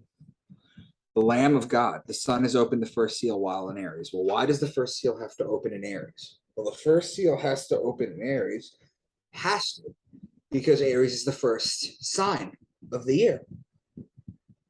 Okay, so that's why. I looked, and there before me, Revelation 6:2, was a white horse. Its rider held a bow. Well, come on, guys. Before the Lamb stood Sagittarius, the white horse, its rider with a bow and arrow. Sagittarius is where the sun dies. That's the man on the horse. December 21st. This is the first of the 4 horsemen. The horseman is literally Sagittarius. And when the sun dies, there will be 4 Sagittarius where the sun dies, 1 for each death in the gospel. So to summarize that, Sagittarius is the man with the bow and the arrow. It's the horseman. There are 4 horsemen in Revelation during the apocalypse. Okay, but what do the horsemen represent? Well, they represent Jesus dying 4 times in the Gospels. Okay. Revelation 6:6. Then I heard what sounded like a voice among the 4 living creatures saying, 2 pounds of wheat for a day's wages, and 6 pounds of barley for a day's wages, and do not damage the oil and the wine. Okay, well, the 2 pounds of wheat is Virgo, and the barley is also Virgo, and the oil is Libra, and the wine is Libra. Those are connecting signs. Virgo and Libra are right next to each other on the wheel. Revelation 6:12. I watched as he opened the 6th seal. There was a great earthquake. The sun turned black like sackcloth made of goat hair. The whole moon turned blood red. And the stars in the sky fell to the earth as figs drop from a fig tree when shaken from a strong wind. The sun turned black like a sackcloth made of goat hair. The moon turned blood red. Figs dropped from a fig tree. The goat is Capricorn, and it's black because Saturn is the ruling planet of Capricorn, which is known as the black planet. It was also known as the black sun. We'll get into that later. The Jews wear a black cube on their forehead. The Muslims worship around the Kaaba. It's Saturn worship. The moon turned blood red because directly across from Capricorn, its cross sign is Cancer, whose ruling planet is the moon. First time figures are good to eat are June or Cancer. The second time they're good to eat is basically Libra. Revelation 7:4, we did this already. Revelation 9:3. And out of the smoke, locusts came down on the earth, and they were given powers like that of the scorpions on earth. The locusts came down on earth and were given powers like scorpions. They were given powers like Scorpio. Scorpio. Well, what is Scorpio? Well, that's the betrayer. It's a betrayal. So remember, this is interesting because remember in the Bible earlier, they were talking about locusts being food in Leviticus 11, right? So it is food, so it is good for us. However, locusts can also be a plague, a pestilence, which it is in Exodus. Okay, so it is both food to the ancients, and it is also a betrayer. Okay? The locusts, 9:7. The locusts looked like horses prepared for battle. On their heads, they wore something like gold, crowns of gold, and their faces resembled human faces. Their hair was like women's teeth, and their teeth were like lion's teeth. They had tails with stingers like scorpions.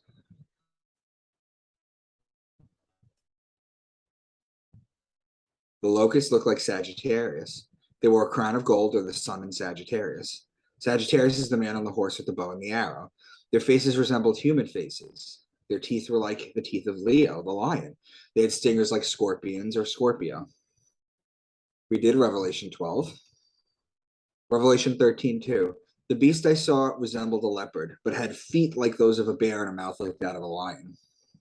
There's a constellation called Camelopardalis. It can reference a camel. We went over this, by the way. Camelos and a leopard pardalis. The giraffe was called the camel leopard. So the beast resembled Camelopardalis, but had the feet of a bear. Okay? So next to it, Gemini is, you have Cancer. Okay? You have Ursa Major and Ursa Minor, representing the great bear and her cubs. Okay? We went over that before. Revelation 13:11. Then I saw a second beast coming out of the earth. It had two horns like a lamb. Well, we know that's Aries, but it spoke like a dragon. Well, the dragon is Draco the dragon, but let's break it down a little more. Okay? In astrology, I haven't gone over this one yet, but you can wrap the human body around the zodiac. It always starts with the head in Aries and the feet ended up in Pisces. The ruling planet of Aries is Mars, the god of war, which is why most Aries tend to be hot-headed and fierce, okay? So that's where you get hot-headed from. And the feet being in water, that's where you get cold feet. So that's where you get hot-headed and cold feet from, okay? Revelation 18:13. Cargoes of cinnamon and spice, of incense, myrrh, and frankincense, of wine and oil, of wine and olive oil, of fine flour and wheat, cattle and sheep, horses and carriages, and human beings sold as slaves. Wine and olive oil is September or Libra. The flour and wheat is Virgo with the wheat stalk. Cattle and sheep are Taurus and Aries. Horses are Sagittarius. And the human beings are the sign Aquarius. Okay? Wine and oil is Libra. Flour and wheat is Virgo. Those are connecting signs. Okay? The sheep is Aries. Aries is an opposing sign of Libra. These are always making patterns, people. You have to look for them. Okay? So that's the book of Revelation. Okay? So that's how you break it down astrotheologically. So there's really nothing to fear there. But what about hell? What about the idea of hell, where many of you people think I'm going because I'm doing this? Okay? And I'm fine with that, honestly, if you want to assign that to me. How do we detect pain? There's a question for you guys. How do we detect pain? The male nervous system. Well, not just the male, but the nervous system. The brain, the spinal cord, the nerve endings, the neurons. So let me ask you a question. When you shed that, when you give up your ghost, when you pass on, and you give up your ghost and you can no longer sense pain, how are you going to sense burning in hell? Okay? It's like the idea of if you saw a ghost coming up and you waved a torch in front of it. Okay? What are you going to do? Burn it? How does that work? It doesn't. Hell is actually the reverse concept. Hell is actually winter. Okay? The idea of a fiery pit where you burn for all eternity is ridiculous when you think about it logically. Hell is actually winter on Earth. Why? Well, it's cold. The vegetation and beautiful flowers and plants are dead. The trees shed their leaves and bear no fruit. It's freezing cold out. People tend to get sick more often. Dangerous animals, if they're not hibernating, are starving and scrounging for food. It's dangerous for humans. Remember Game of Thrones? Winter is coming. Everyone used to say that and be like, yay! No, it was literal. That's what they did. Winter was coming. They had to prepare. Okay? The Italian word for winter is inverno. If you flip a letter, inferno, and pervert its meaning, you get the concept of hell. This picture is Dante Alighieri's The Divine Comedy. Satan is in the bottom level of hell. As you can see, it's a tundra. Okay? It's not a fiery pit. It's a tundra. He's frozen up to his waist in a frozen tundra because his wings are flapping so hard that it's continuously refreezing everything. Dante knew hell was winter. And the Bible even says it, people. Think about it. There will be gnashing of teeth. Well, when do you chatter your teeth? Do you do that in the cold or do you do that in the heat? Okay? There will be wailing and gnashing of teeth. Well, you chatter your teeth in the winter. Why Virgil was chosen by Dante to lead him through hell. The Sibylline records from Virgil's eclogues, mystic writings, more specifically the fourth eclogue, which predates Christ, but predicts the birth and rise of a boy who would later become divine and rule the earth. The story of the rise and fall of God's son, yet again. In the fifth eclogue, Virgil gives praise to Caesar Augustus and Julius Caesar. Incidentally, that's where we get July and August from. Augustus was the first emperor after Julius Caesar was betrayed. Julius Caesar, which in Latin translates to July king, which in astrology, the ruling planet of July, Leo, is the sun. It's another poetic embrace of the rise and eventual slaughter of the sun. Everybody's living out their hero's journey. It's also important to note that the betrayers of both Judas and Caesar, which are Judas, Cassius, and Brutus, are the three people that are in the lowest level of hell in Dante's Inferno. Because of these almost mystical esoteric writings, it makes sense why Dante chose Virgil to be his tour guide. That's just a little something that I wanted to share with you guys. It's kind of irrelevant to astrotheology, but kind of put that together a few years back. I wanted to share it with you. Satan and Lucifer. Let's continue. Satan does not exist. He's not a red devil with a tail and a pitchfork. In fact, the earliest paintings of him in the 900s, he was actually blue. That's where we get the Duke Blue Devils from. The Hebrew word for Satan is Hashatan, which literally translates to adversary. In proper context, two competing sports teams are Satans to one another. That's all they are. That's all he is. Lucifer, he is known as the light bringer. Genesis 1:3. And God said, let there be light. But how can there be light without the light bearer? How? Lucifer is immediately mentioned in the Bible, if not by name, but by action and purpose. Lucifer is also known as the morning star. Well, the morning star is also known as the planet Venus. And why? Well, the reasoning is if you go out and look at the sky just before the sunrise in the east, you will see a bright light directly over it. That's Venus. It announces the arrival of God's only begotten Son, the light of the world, every day. Lucifer is also known to have a pentagram. That's his symbol. Continuing with Lucifer as Venus, if you follow Earth and Venus's orbit around the sun in a year's time, they almost connect at 5 points. You connect that, you get the pentagram. This is it. Earth, Venus, orbit, sun, pentagram. There it is. Baphomet. Notice Eliphas Levi's name there at the bottom. He's the first person to invent the pentagram, pointing it down. Okay? The difference between the original pentagram being pointed down, with 2 points being pointed down, or 2 points being pointed up, okay, just symbolizes the difference between summer and winter. That's all it does. That's literally all it does. Now, what about Baphomet? Because people are scared shitless of him every time the Church of Satan runs him out. Well, the goat is Capricorn, and the man is Aquarius, the sign of the man. They're connecting signs. Also, at the firmament of Aquarius, connecting as opposing sign to Virgo as the sign of the woman. The ancients knew that the divine was both masculine and feminine, left brain masculine and right brain feminine. That's why Baphomet has breasts. There's a pair of tits. It's not a demonic entity. It's the joining of male and female. It's just like the next slide. This is the rudimentary phallic symbol, the original penis, so to speak. It is known as the spear. This is the rudimentary sign of the womb, the chalice, the feminine. This is the Star of David. It is the joining of the two. It is a hermaphrodite as well as Baphomet is. There's no difference between the Star of David and Baphomet. There's more sex magic in the Bible than you think. Now this is a faithful recreation of King Solomon's temple. Okay? Does it look a little strange to you? Let's see if we can demystify it. Okay, it's important to note that Solomon is not the name of a person. It is a combination of three words for the sun: sol, or sun in Latin; om, which is the sun, which is the light of the syllable om as advised in the Upanishads. Okay, thousands and thousands of years old. On was the city of light, or Heliopolis in Greece. Okay, it was the city of light. That's why when you go into a bedroom, literally to this day, you have to turn the lights on to become lightened or enlightened. On Solomon. This was created using sex magic. Yakin and Boaz represent the testicles from this view. The porch is the base of the penis. The holy place is the shaft. The holy of the holies is the head. The ark of the hole of the penis is where the DNA information Torah is stored. The store chambers represent the female womb, and the two entrances to them represent the fallopian tubes where the eggs would come by. This is a rudimentary sex act. This is a penis and a vagina. That's what Solomon's temple is. Okay, Sol Oman, by the way, not Solomon. So what's next? How about Samson and Delilah? Okay, Samson is Shimshon. That was his name, which means little son. Whereas the root of Delilah is Lila, which means night. When you say good night to someone in Hebrew, you say Lila Tov, means night. It literally translates to night good, but it means good night. Okay, the story of Delilah is that she cuts Samson's hair, which takes away his power, and he ends up eyes gouged out and blind.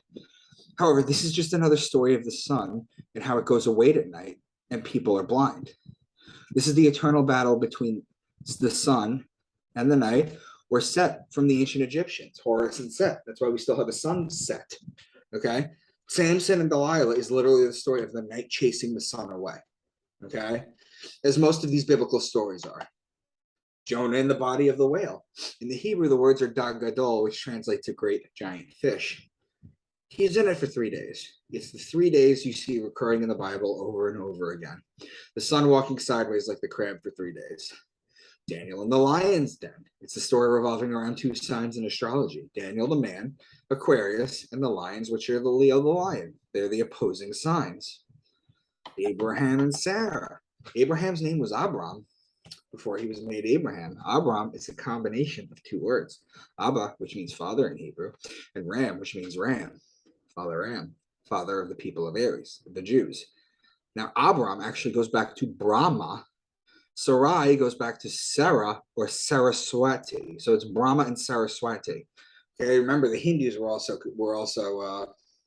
around at the time. Okay, so this is influences from the outside. Lot and Lot's wife in Sodom and Gomorrah. In the ancient times, people were paid with salt. It's where they get the word salary comes from. Salt. Why? Well, because it preserved the meat. And when you killed a cow and didn't eat it in one day, it would go bad. Salt kept it viable for longer. There was no refrigeration back then. Salt was the highest currency aside from gold and silver. So when she turns back to a pile of salt, you have to think about it like they're telling you a story about someone who, with all the hookers debauchery, going to Vegas, acting a fool, and then turning back at McCarran Airport to take one more look and just turning into a pile of coins. That's what the story is telling you. Okay. Otherwise, people are like, why salt? Well, I know the body's made up of salt, but why? No, that's why. Okay. Now, there's a church. It is a town in Israel called Megiddo, which a 3rd century church was found under another church. It's one of the oldest churches known to man. In the center of the floor is the mosaic of the two fish Pisces. Megiddo is also the root of the word Armageddon, which is where the war on earth and this rapture is supposed to begin. See, this is before the Council of Nicaea. This is what the ancient Christians, who were known then as Helionostics, or Helios, which means sun, and Gnosis, knowers, Greek. Knowers in Greek. Sun knowers, sun worshippers. They were sun worshippers, Helionostics. Okay? This was in the 200s, this church. They knew Jesus was the Piscean solar deity. So does the Pope. The zodiac surrounds the Stufetta de Bibiena, okay, the papal bath. Okay?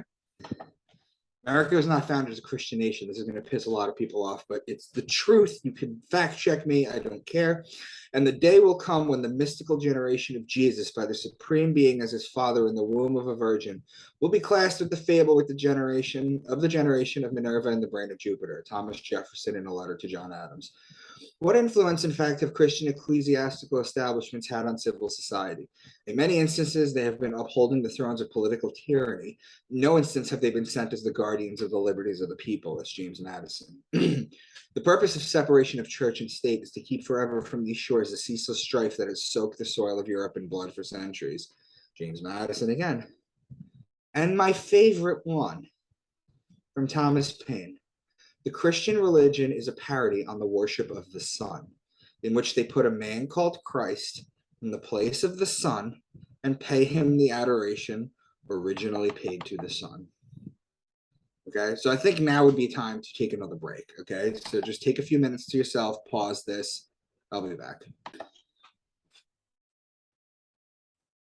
Hey guys, okay, so welcome back. Let's jump right into it. The swastika. Swastika, if you read Wikipedia, which you never should do, but if you do, it talks about an origin of ancient times. From ancient religions and its peaceful meaning, however, tweak it a little and pervert the meaning, you get a modern-day peace symbol that will never be reclaimed as a peaceful symbol, but it goes further than that. It's not Buddhist or Hindu, Babylonian or Sumerian or Sumerian. It's actually astrology. This is the oldest swastika that we found. It is 17,000 years old and is from the Ukraine. Remember, 17,000 years was how far back the Lascaux caves, which, by the way, it's illegal to go into now. Okay? They've shut it off. People cannot go in to see these paintings. But what is it? Well, if you take the North Star and you rotate the Big Dipper around it, you get the swastika. This is on the solstices and the equinox. That's what you get. Here's what happens when you Google when Saturn was discovered. July 1610, Galileo spots Saturn's rings through a telescope but mistakes them for a triple planet. Saturn was discovered in 1610. That's nonsense, because that's just not nonsense. It's bullshit is what it is, okay? Because what about the ancient Saturnalia festivals and the basis of the Abrahamic Hebrew religion? It's a flat out lie. Just like how Julian the Apostate 1700 years ago talked about the sun being the fiery chariot that the planets dance around. Heliocentrism was actually discovered much earlier than Copernicus. Julian the Apostate knew this. He was the nephew of Constantine. He was a helionostic. He tried to bring people back to helionosis, and he got an arrow in his back during the battle for it by someone from his own side. What about Saturn, though? This is all it. In the top left, you have the tefillin that the Jews wear. It's a black cube on their head. They wrap around their fingers. Next to it, you have the black cube, the Kaaba. You have the mortarboard when you graduate. That's all Saturn. The Nintendo GameCube is a black cube. The Sega Saturn is literally a black cube. The black robe. This is all Saturn worship, people. So is this. Okay, the earrings and the wedding rings. Okay, because they used to tell, first of all, Saturn used to be a lot closer to us than it is now, and it used to be called the black sun. Okay, and it had rings, and it has rings, so people would see the rings and they would worship Saturn, and the ancients would tell women that they had to listen to their god, who was Saturn, so they'd get their ears pierced with a ring because they had to listen to their gods. Whereas men wore wedding rings, wedding bands, because they had to wear a ring because they had to pledge their fidelity in front of their god. Okay, this is Göbekli Tepe.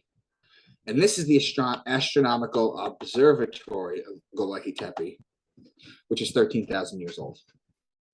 This is Stonehenge. This was a calendar. Okay? Did the same thing. This is the Sphinx.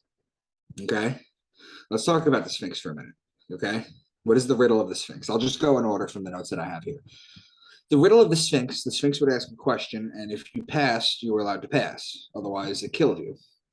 The riddle was, what has 4 legs in the morning, 2 legs in the afternoon, and 3 legs at night? And the answer is man. You crawl on all 4s when you're a baby. You walk on 2 when you're an adult, and you have a cane as a 3rd leg when you're older. Okay? Now, under the Sphinx right paw is the Hall of Atlantis. Okay? They refuse to let people search under there, but it's been predicted by people from Edgar Casey to this boy Boriska, who came back, who he channeled a past life, okay, where he said that there's a main chamber entrance under that hole in the Sphinx's ear, right there under the ear. Okay, that's an entrance. Okay.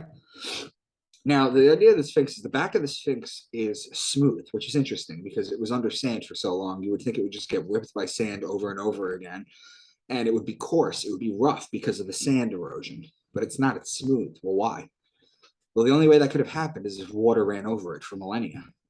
Well, it actually did do that because 12,000 years ago, okay, 12,000 years ago was, or 13,000 years ago was the end of the last dry age, okay, where all the ice age melted and the water rushed over the Sphinx. Yes, the Sphinx is that old. Another way that you can know that the Sphinx is old, continuing with astrology, is that if you look at the way the Sphinx is facing, okay, 13,000 years ago, where the water would have been rushing over it, okay, to make it smooth, so that's one. The Sphinx was actually facing the constellation Leo because 13,000 years ago was the age of Leo. Okay, so there you go. This is the pyramids. Okay, they were built around the Gemini Taurus cusp of the ages to line up with Orion's belt, which is also in the Gemini Taurus cusp. Okay, this is the Antikythera mechanism. They couldn't figure out what it is. Well, it's a modern day, it's an astrological observatory. It's a computer, is what it is, from 2,000 years ago. So let's start to get into, what can we get into now? Let's start to get into how I promised you I'd talk to you guys about how this is used against us in society. Well, when do you kill John Kennedy? November 22nd. That's the handover date from Scorpio to Sagittarius. Remember your astrotheology, people. Scorpio being the betrayer, he was betrayed, and he dies in Sagittarius because the sun dies in Sagittarius. Why is January 1st the New Year's Day? So Neil deGrasse Tyson has gone on record saying that nothing special happens here on January 1st or December 31st. He's wrong, and I've tried to call him out on it. Something interesting happens. It's our new year in the world because at midnight on December 31st, if you look up as high as you can into the sky, you'll see the North Star at its height. It does not get any higher than that. Follow a line straight. It's not the North Star. I'm sorry. That's incorrect. I have to change this. It's actually Sirius, the dog star. Okay, so forgive me. It's Sirius, not the North Star. So you look up, you see Sirius at its height. Follow a line straight down to Earth. Follow a line straight down to the sun. It's a perfect alignment. Otherwise, we should have New Year's in Aries, March 21st, where Passover and Easter happen, or September 21st, when the Jews have their New Year's, or solstice. That's when it would make sense. Why do they always crash the stock market in Libra? I've been talking about this for a while. The Panic of 1907, October 1907. Teddy Roosevelt, Republican. Wall Street crash of 1929, October 24th, 1929. Herbert Hoover, Republican. Handover date to Scorpio.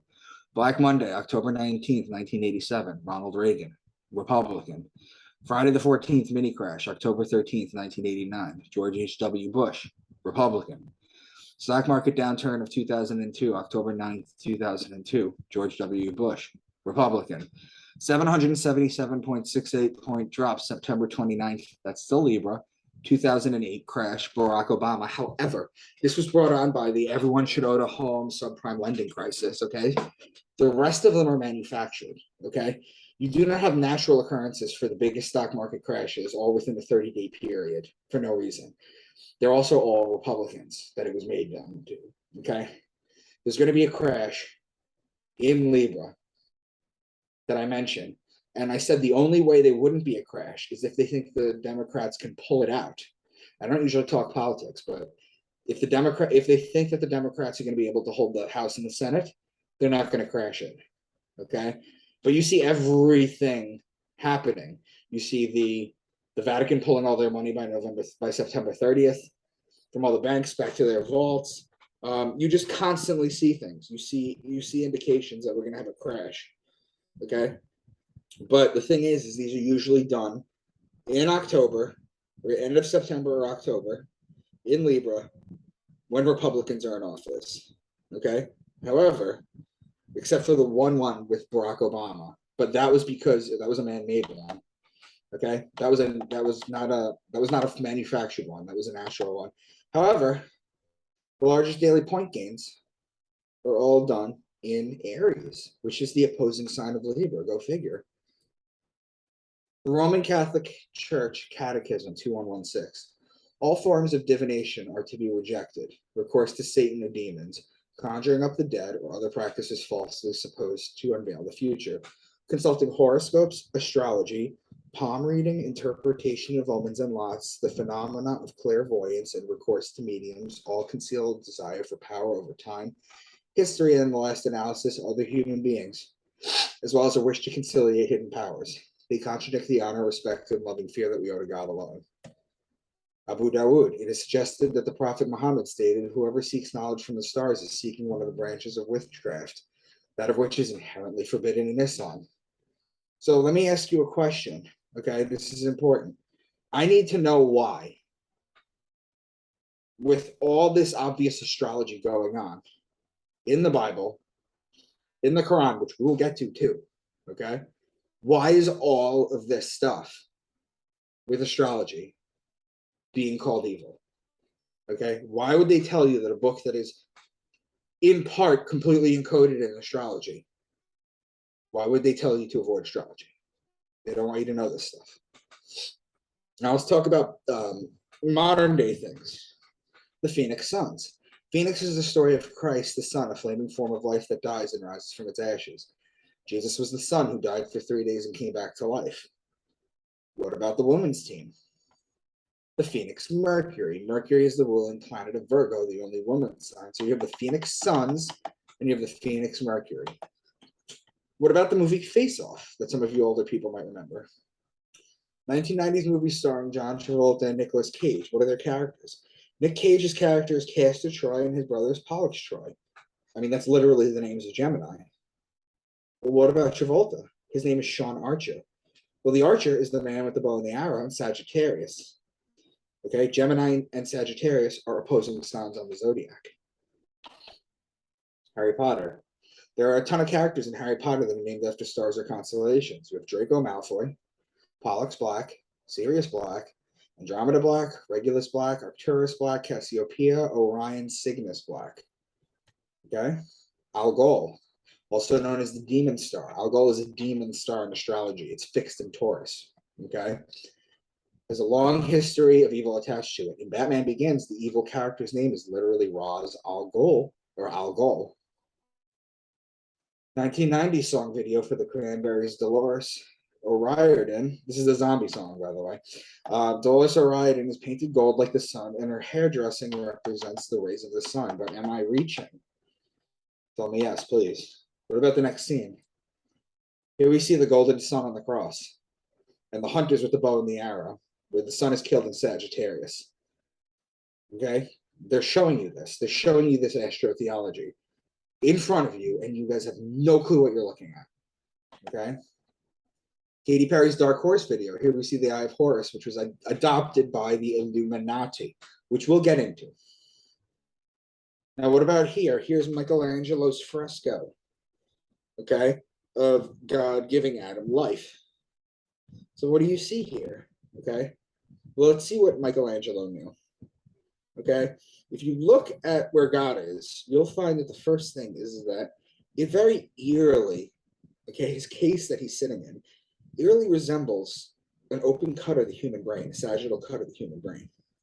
What you'll also find is where he sits, where he's physically sitting, okay, is in line with where the pineal gland is. And if you look at these cherubim, or these angels, they kind of look like folds of a human brain. But not only that, there's 12 of them, okay, just like the 12 disciples, okay? You'll also find that. So you'll find God giving Adam life through the pineal gland with the 12 disciples, or the folds of the brain on the pineal gland, okay? What about Da Vinci's The Last Supper? Okay, they're broken down into 4 sets of 3s. Okay, this is the zodiac. Aries is on the left. He's wearing a green robe. Why green?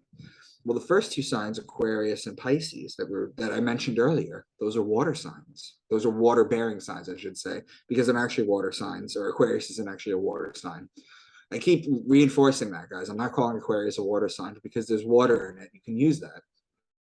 So that's blue for the water. But what happens in Aries? Well, that's the ram that runs on land, that grazes grass. Okay, that's green. That's when everything. It's the beginning of spring. That's when things start to green again.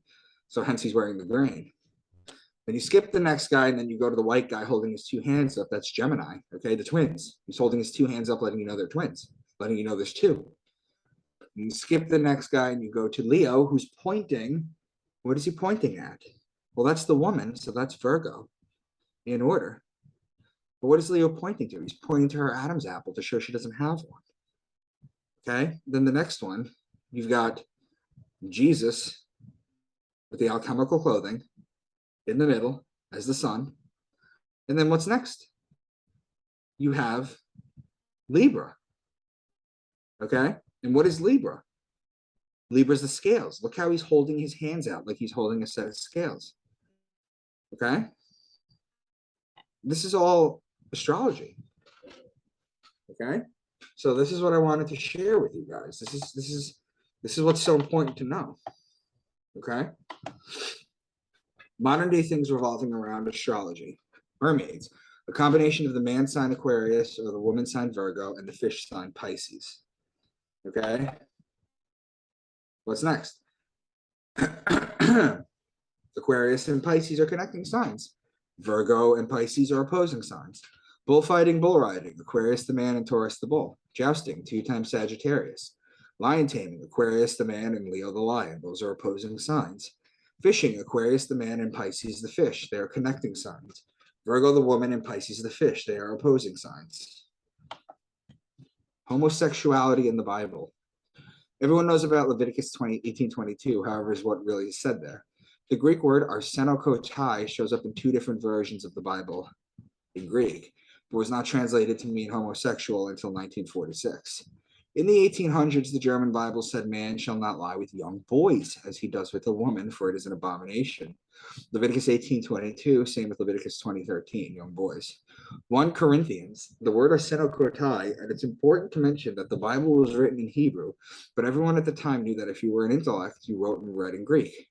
So 1 Corinthians becomes, boy molesters will not inherit the kingdom of God. If you were to grab Martin Luther's original German translation from 1534, they use the word Nabenschänder. Naben is a boy, Schänder is molester. The first time homosexual appears in German translation is in 1983. Feel free to look all this stuff up. We're going to take another little break here, but I wanted to share with you guys and let you know something. We're going to go into the Quran next. Okay, we're getting there. We've only got about 76 slides left, so we're getting there. Feel free to cross-reference any of this. I would love someone to try and come out and debunk this. Make your own video. Get your own channel, make a video debunking all this stuff. Okay, so I will be right back, and then we'll start with the Quran. All right, guys. So it's not just the New and the Old Testament. It's really not just that. We're also going to go into the Quran. It's also in the Quran. I got into how the Catholic Church created Islam to use them to get Jerusalem back from the Jews, as revealed by Alberto Rivera, who was poisoned after in my second book. Here's Pope John Paul kissing the Quran.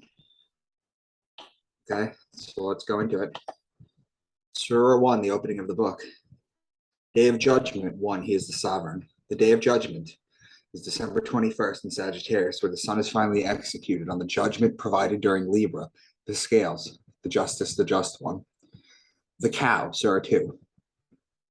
When they are told, "You on earth do not sow wickedness," they answer, "On the contrary, we only sow good here." Sowing takes place during Taurus, which is when you plant the seeds. What is Taurus? Well, it's the bull, it's the calf, it's the cow. That's why it's called the cow. He raised up the heavens as a covering and poured out water abundantly from heaven to grow fruit for your food. The zodiac is the heavens covering. Pouring out the water comes from Aquarius, the man with the water pitcher pouring out. They are waiting for gardens washed by rivers, and whenever they will be served fruits from there. The rivers are Pisces, the river with the fish in them, and they will be served fruits in Libra when the fruits are ready to be harvested.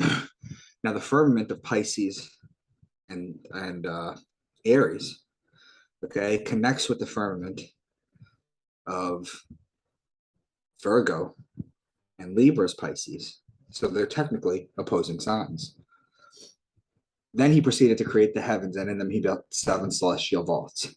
The 7 vaults are the 7 planets they knew about at the time. See, we know that there's, and I consider Pluto a planet still too. I don't care what they said, because when you get into astrology, Pluto has a big part in your personality. However, they didn't know about that at the time. We also know that there's 88 constellations in our area, including the Zodiac. They only knew about 48 at the time. Okay, the 7 vaults are the 7 planets they knew at the time. They were in the heavens. You in his absence too, the Taurus for veneration. You have taken a calf for veneration. This is talking about the bull and Taurus. Hold fast to what was entrusted by you and follow obedient this law. They answered, we hear, but we do not obey. Out of their unbelief, they poured out into their hearts a perverse affection for the calf. Again, this is another bull worship. This is law, Libra, and law, judgment. They poured their hearts out for the calf. The calf is the bull. They were worshiping the bull again. However, they were in the age of Pisces. This is wrong. Those who do not know say, why has the Lord turned the word to us? Why has not the Lord turned the word to us? And why will he not show us a sign from heaven? Similar words were spoken by those who came before them. Their hearts are alike. We interpret the signs for those who are committed to the faith with all their soul.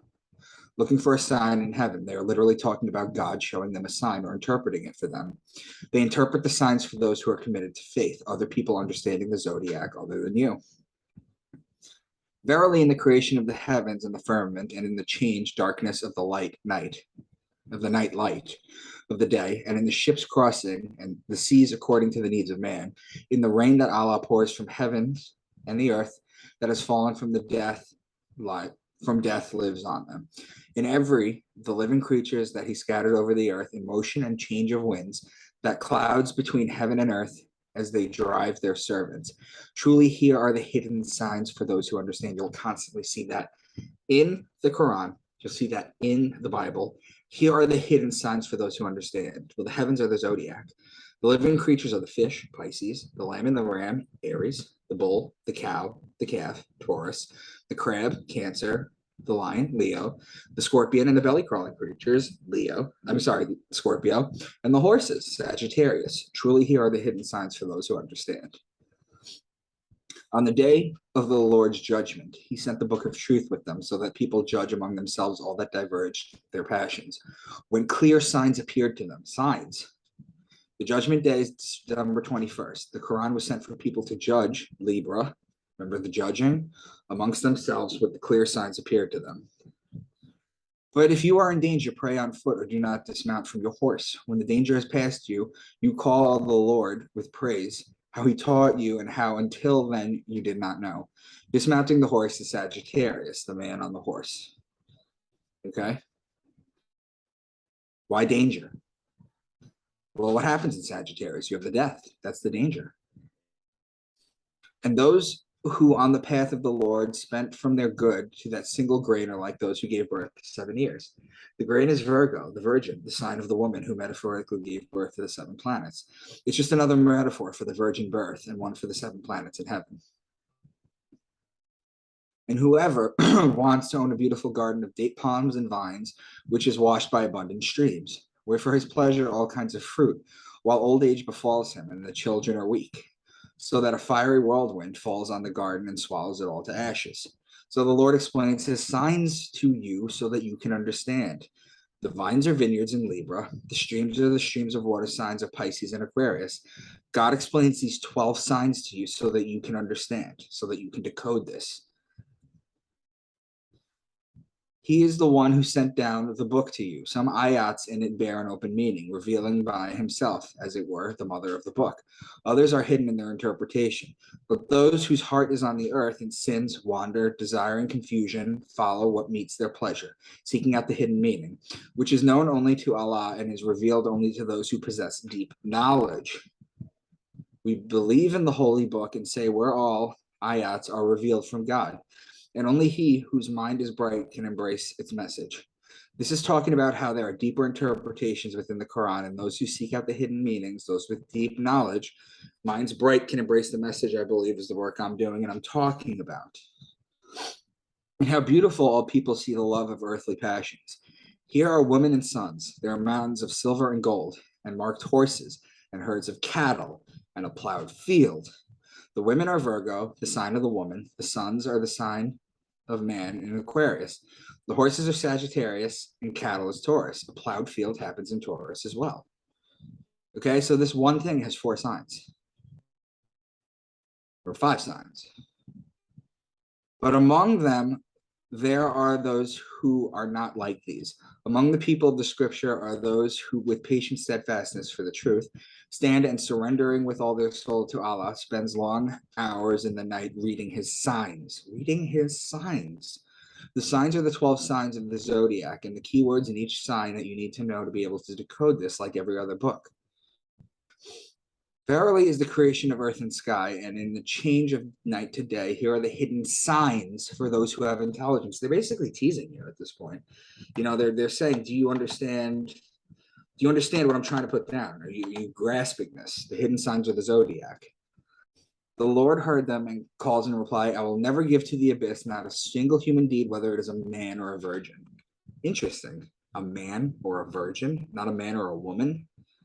You know, the man sign is Aquarius and the virgin is Virgo, man or virgin. Until the day of their resurrection at judgment, and whenever the light the fire of the war, the Lord will put it out. The judgment happens in Libra on September 21st. The fire of war comes from the god of war, Mars, who's the ruling planet of Aries. Those are opposing signs. So there's the pattern we've been talking about. And among them, there are those who only pretendingly listen to you. We put a cover on their hearts so that they would not understand it. And we covered their ears with deafness. And even if they see all the signs, they will not believe them. See all the signs of heaven.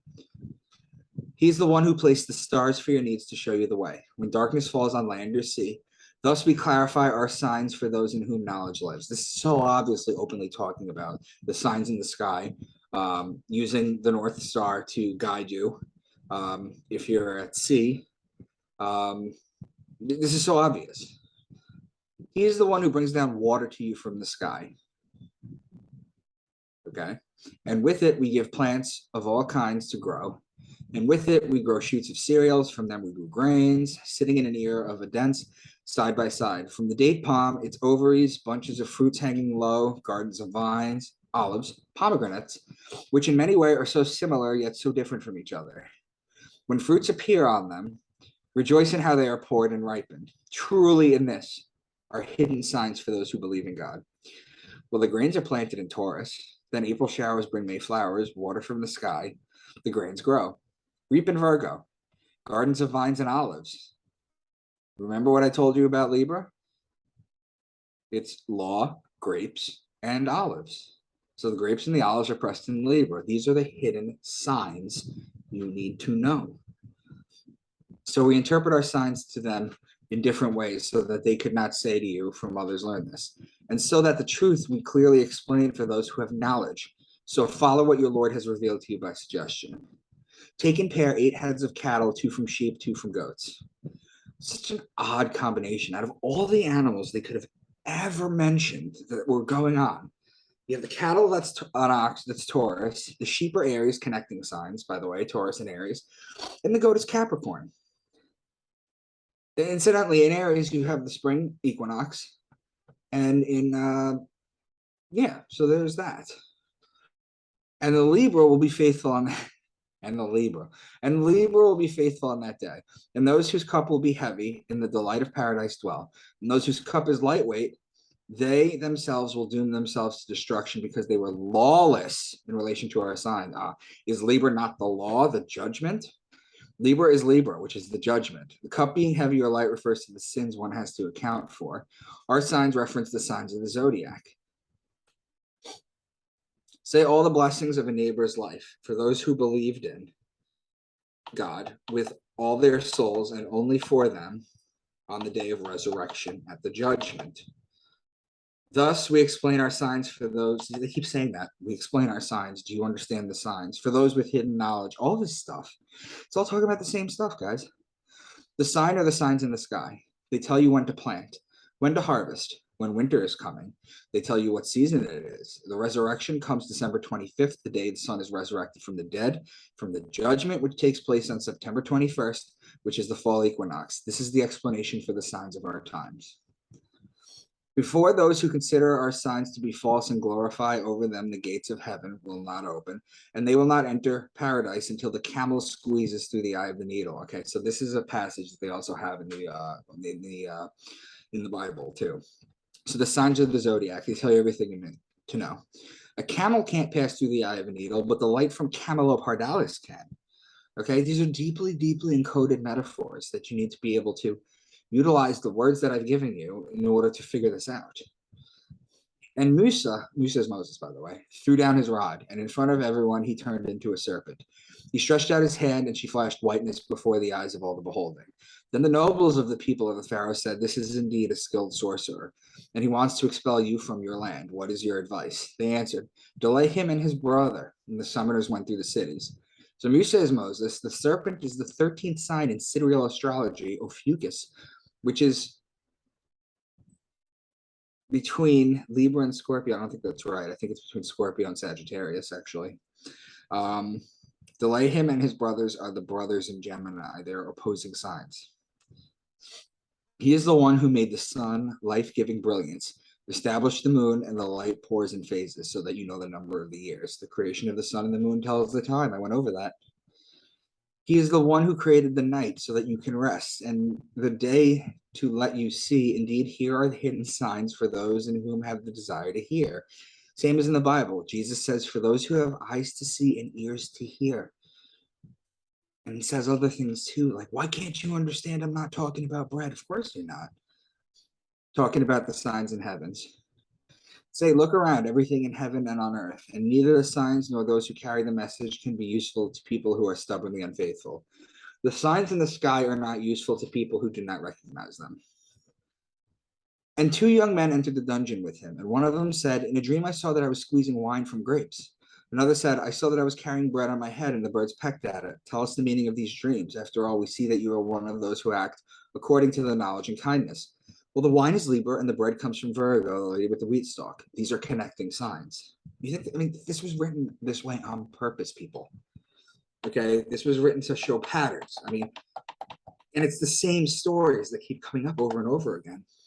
And the king said, truly in a dream, I saw seven well-fed cows, which seven thin cows eat, and also seven green ears, and seven others reaped.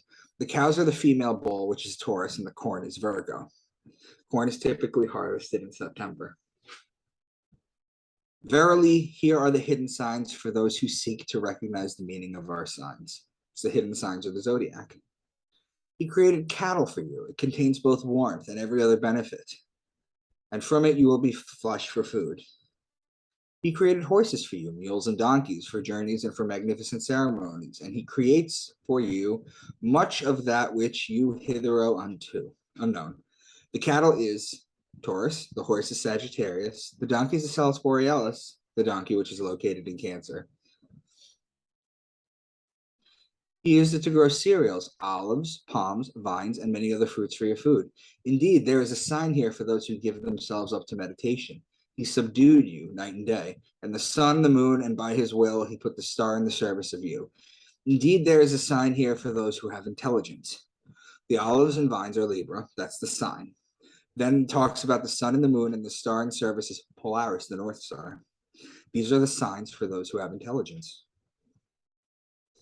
From palm fruits and vines, you will find good food for yourself in an intoxicating drink. Here, verily, is the sign for those who will understand. Well, this is the season of Libra. Musa said to his servant, I will not retreat until I reach the place of the confluence of the two seas. At least I had to go years. When they reached the confluence of the two seas, they completely forgot about their fish, which directed its way straight to the sea in a wonderful way. So this is talking about the confluence of two seas. The two water, in quotation signs, of Aquarius and Pisces. So he's talking about the border between them. When they got there, They forgot about their fish. So we know they're not talking about Pisces, the fish. We know that they're talking about Aquarius. This is what I mean. You can discern based on what they're talking about, whether they're talking about the water in Aquarius or the water in Pisces. Surah 19, Mariam. And now when Yahya was born, may there be peace to him on the day he was born, on the day he dies, and on the day he will rise. Excuse me. To life again. How can I have a baby? He said. She said, when no man has touched me and I was not dissolute. She came to her people carrying the baby son in her arms. They said, "O Mariam, you have done an unheard of deed." So Yahya is Yeshua, Jesus. Mariam is his mother, Mary. The day he was born is December 25th, which is when the sun is born again. And the day he dies is December 21st, the winter solstice. And the day he rises to life again is December 25th again. Also, Dawood and his son Suleiman, so this is David and Solomon, when they gave judgment on the field which was harmed by the stray sheep belonging to the family from the community we ourselves represented at the trial. The judgment is Libra, the scales of justice, and the sheep is Aries. Those are opposing signs. And the one that kept the virgin flesh, as we breathed into her from our spirit and made her and her son a sign for all the worlds. Virgo is virgin, is the sign of the woman. The sun is Aquarius, the son of the boy man. These are the signs of the world. When he came to the drinking place of Midian, he found a crowd of people whose their flocks watered. And apart from them, he saw two girls who drive aside their cattle. He asked, "What's your business?" They answered him, "We cannot water our cattle until all the shepherds leave, and our father is a deep old man." The two girls are Virgo, the sign of the woman.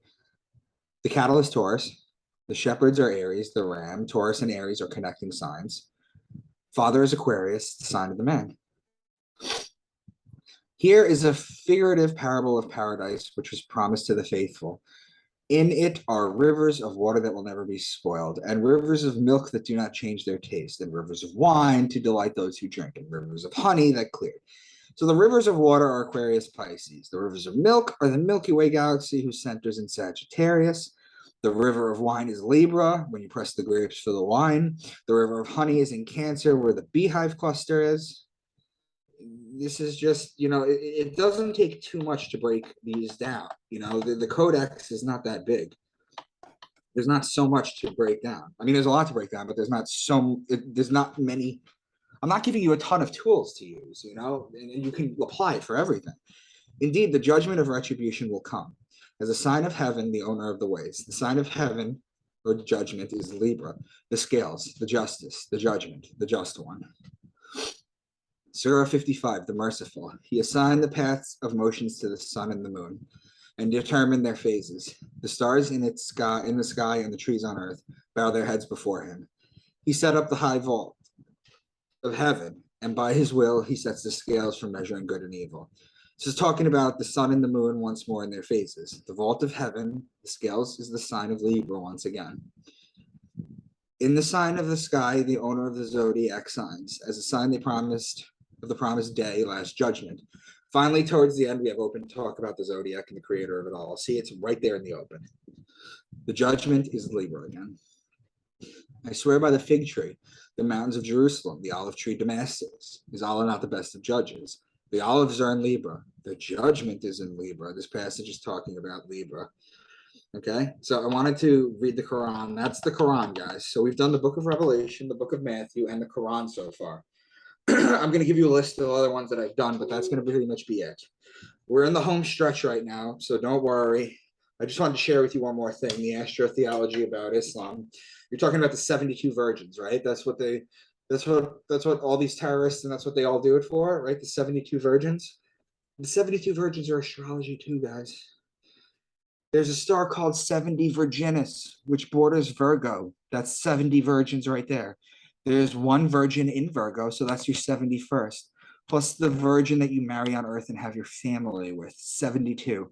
These are the 72 virgins. It's all astrology. And we're going to take a quick break, okay? Because I want to get into some, we've already done the book of Revelation, we demystified Satan, Lucifer, Baphomet, hell, all that stuff. Now, what I want to do is, before we get into the final aspect of this, I want to show you Illuminati hand symbols. Okay? Because a lot of you people see this and you freak out. So I want to break that down too. Hey guys, so we're in the home stretch. I'm going to put the camera on because I'm going to show you these hand symbols, okay? Right. So, let's see here.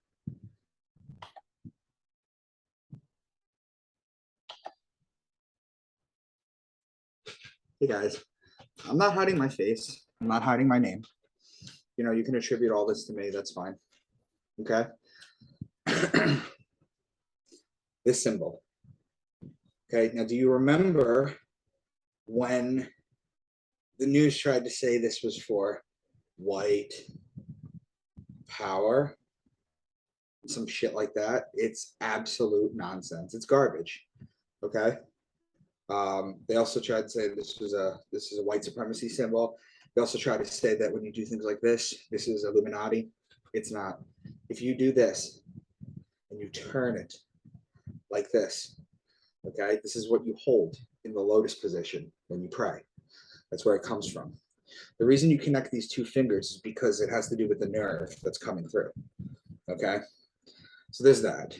Covering one eye like this in CDs and articles and music videos and all sorts of stuff like that.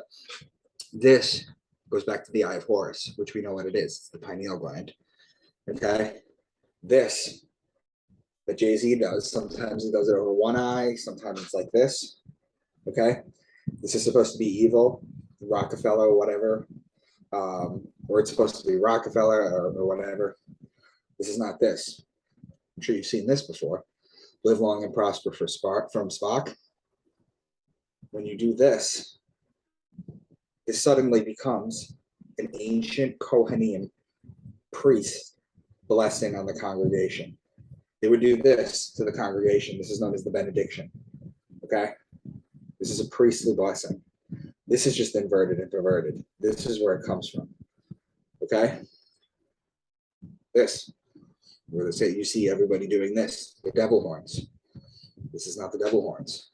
Okay? This is the Apana Mudra. Okay, it's for purification. It purifies the individual physically from toxins and sheds negative energies that you might be holding. See the old Italian ladies go like this against the Maloki? That's what it is. That's all it is. Now this is a peace sign. This is the ancient peace sign.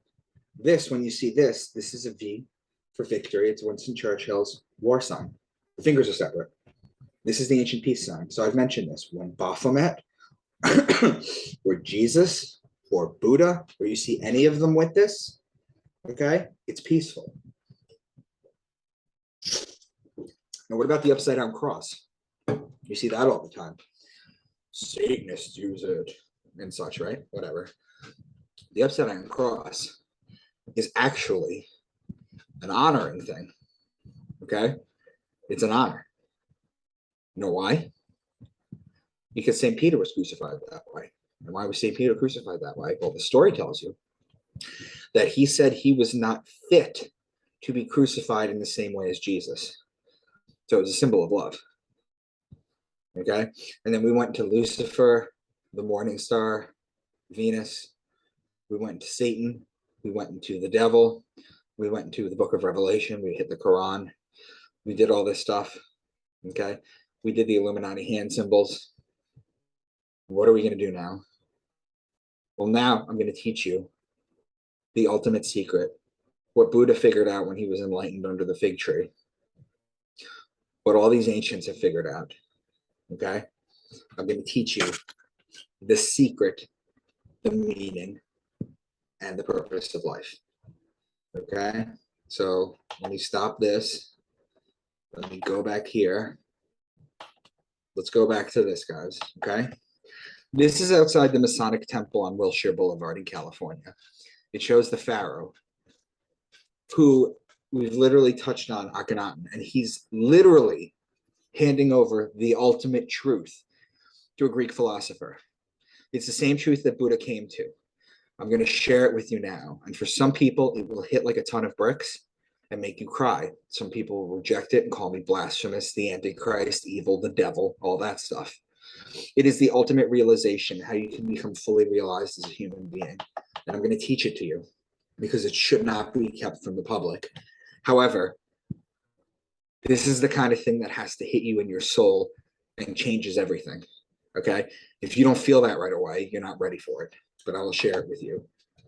What is God? I'm going to read you a passage from my first book that I wrote when I was 28, Into the Rabbit Hole Beneath the Veil. Scientists have determined, through completion of the Genome Project, that humans are roughly 99.7% identical DNA-wise. 2 penguins are more genetically different than you and I are. Whomever finds this, I want you to try this experiment. Write your name down. Write your 2 parents' names down above yours. Now you have 4 grandparents, 8 great-grandparents, and you go on. Let's go back 35 generations. It roughly takes you back to the year 840 AD. You will have 137 billion people. The number of ancestors list reminds me of the story of the servant summoned by the Pharaoh. The Pharaoh was pleased with how the servant was doing and wanted to reward him. Serving you is all I desire, sir, the servant insisted. No, I insist that you ask for something, anything you desire, the Pharaoh said back. This went back and forth till the Pharaoh got fed up and threatened punishment. After thinking long and hard, the servant, seeing a chessboard in front of him, declared, on that day, 1, I want 1 piece of rice. On the second, I want 2. Each day you will double the previous days until the chessboard is complete. I will place a grain on each square representing each day completed. The first day, the Pharaoh sent his finest servant in a parade with a golden pouch to deliver the grain. The amount grew exponentially, and halfway through the board, there was no more grain in the land. The Pharaoh summoned the servant back in. Your Highness, all I ever wanted to do was serve you, replied the servant. The servant, although now the wealthiest man in the land, had retained his hubris. It was there that the Pharaoh learned not to question humility or assume that material gifts or tokens of appreciation were all that mattered. As for the servant, he continued to work for the Pharaoh. However, he had taken all the rice and continued to feed all the poor and the homeless until the day of his death. So the point of both of these stories is that it's simple math. In fact, it's how cells divide in your body and mass produce exponentially. The reason I stopped at this particular time frame is because roughly how many people it's been calculated that have ever lived on planet Earth? 140 billion people. That is. Even if we take the Bible literally, we still need to get to October 23rd, 4004 BC. We're in a bit of a pickle here. There needs to be a way to bridge the gap, and this is where the pedigree collapse comes in. The concept states that there is no other explanation other than a whole lot of incest. Sometimes, like in the case of the Kentucky Blue people, there are no branches in the family tree. Sometimes, like in banking or royal families, it's to preserve money or special genetics that they think they have. Based on our DNA, geneticists say that the farthest point one person can be on the planet from another is 50th cousins. Think about that. Okay? So an Aborigine in Australia and like Brad Pitt are 50th cousins at furthest.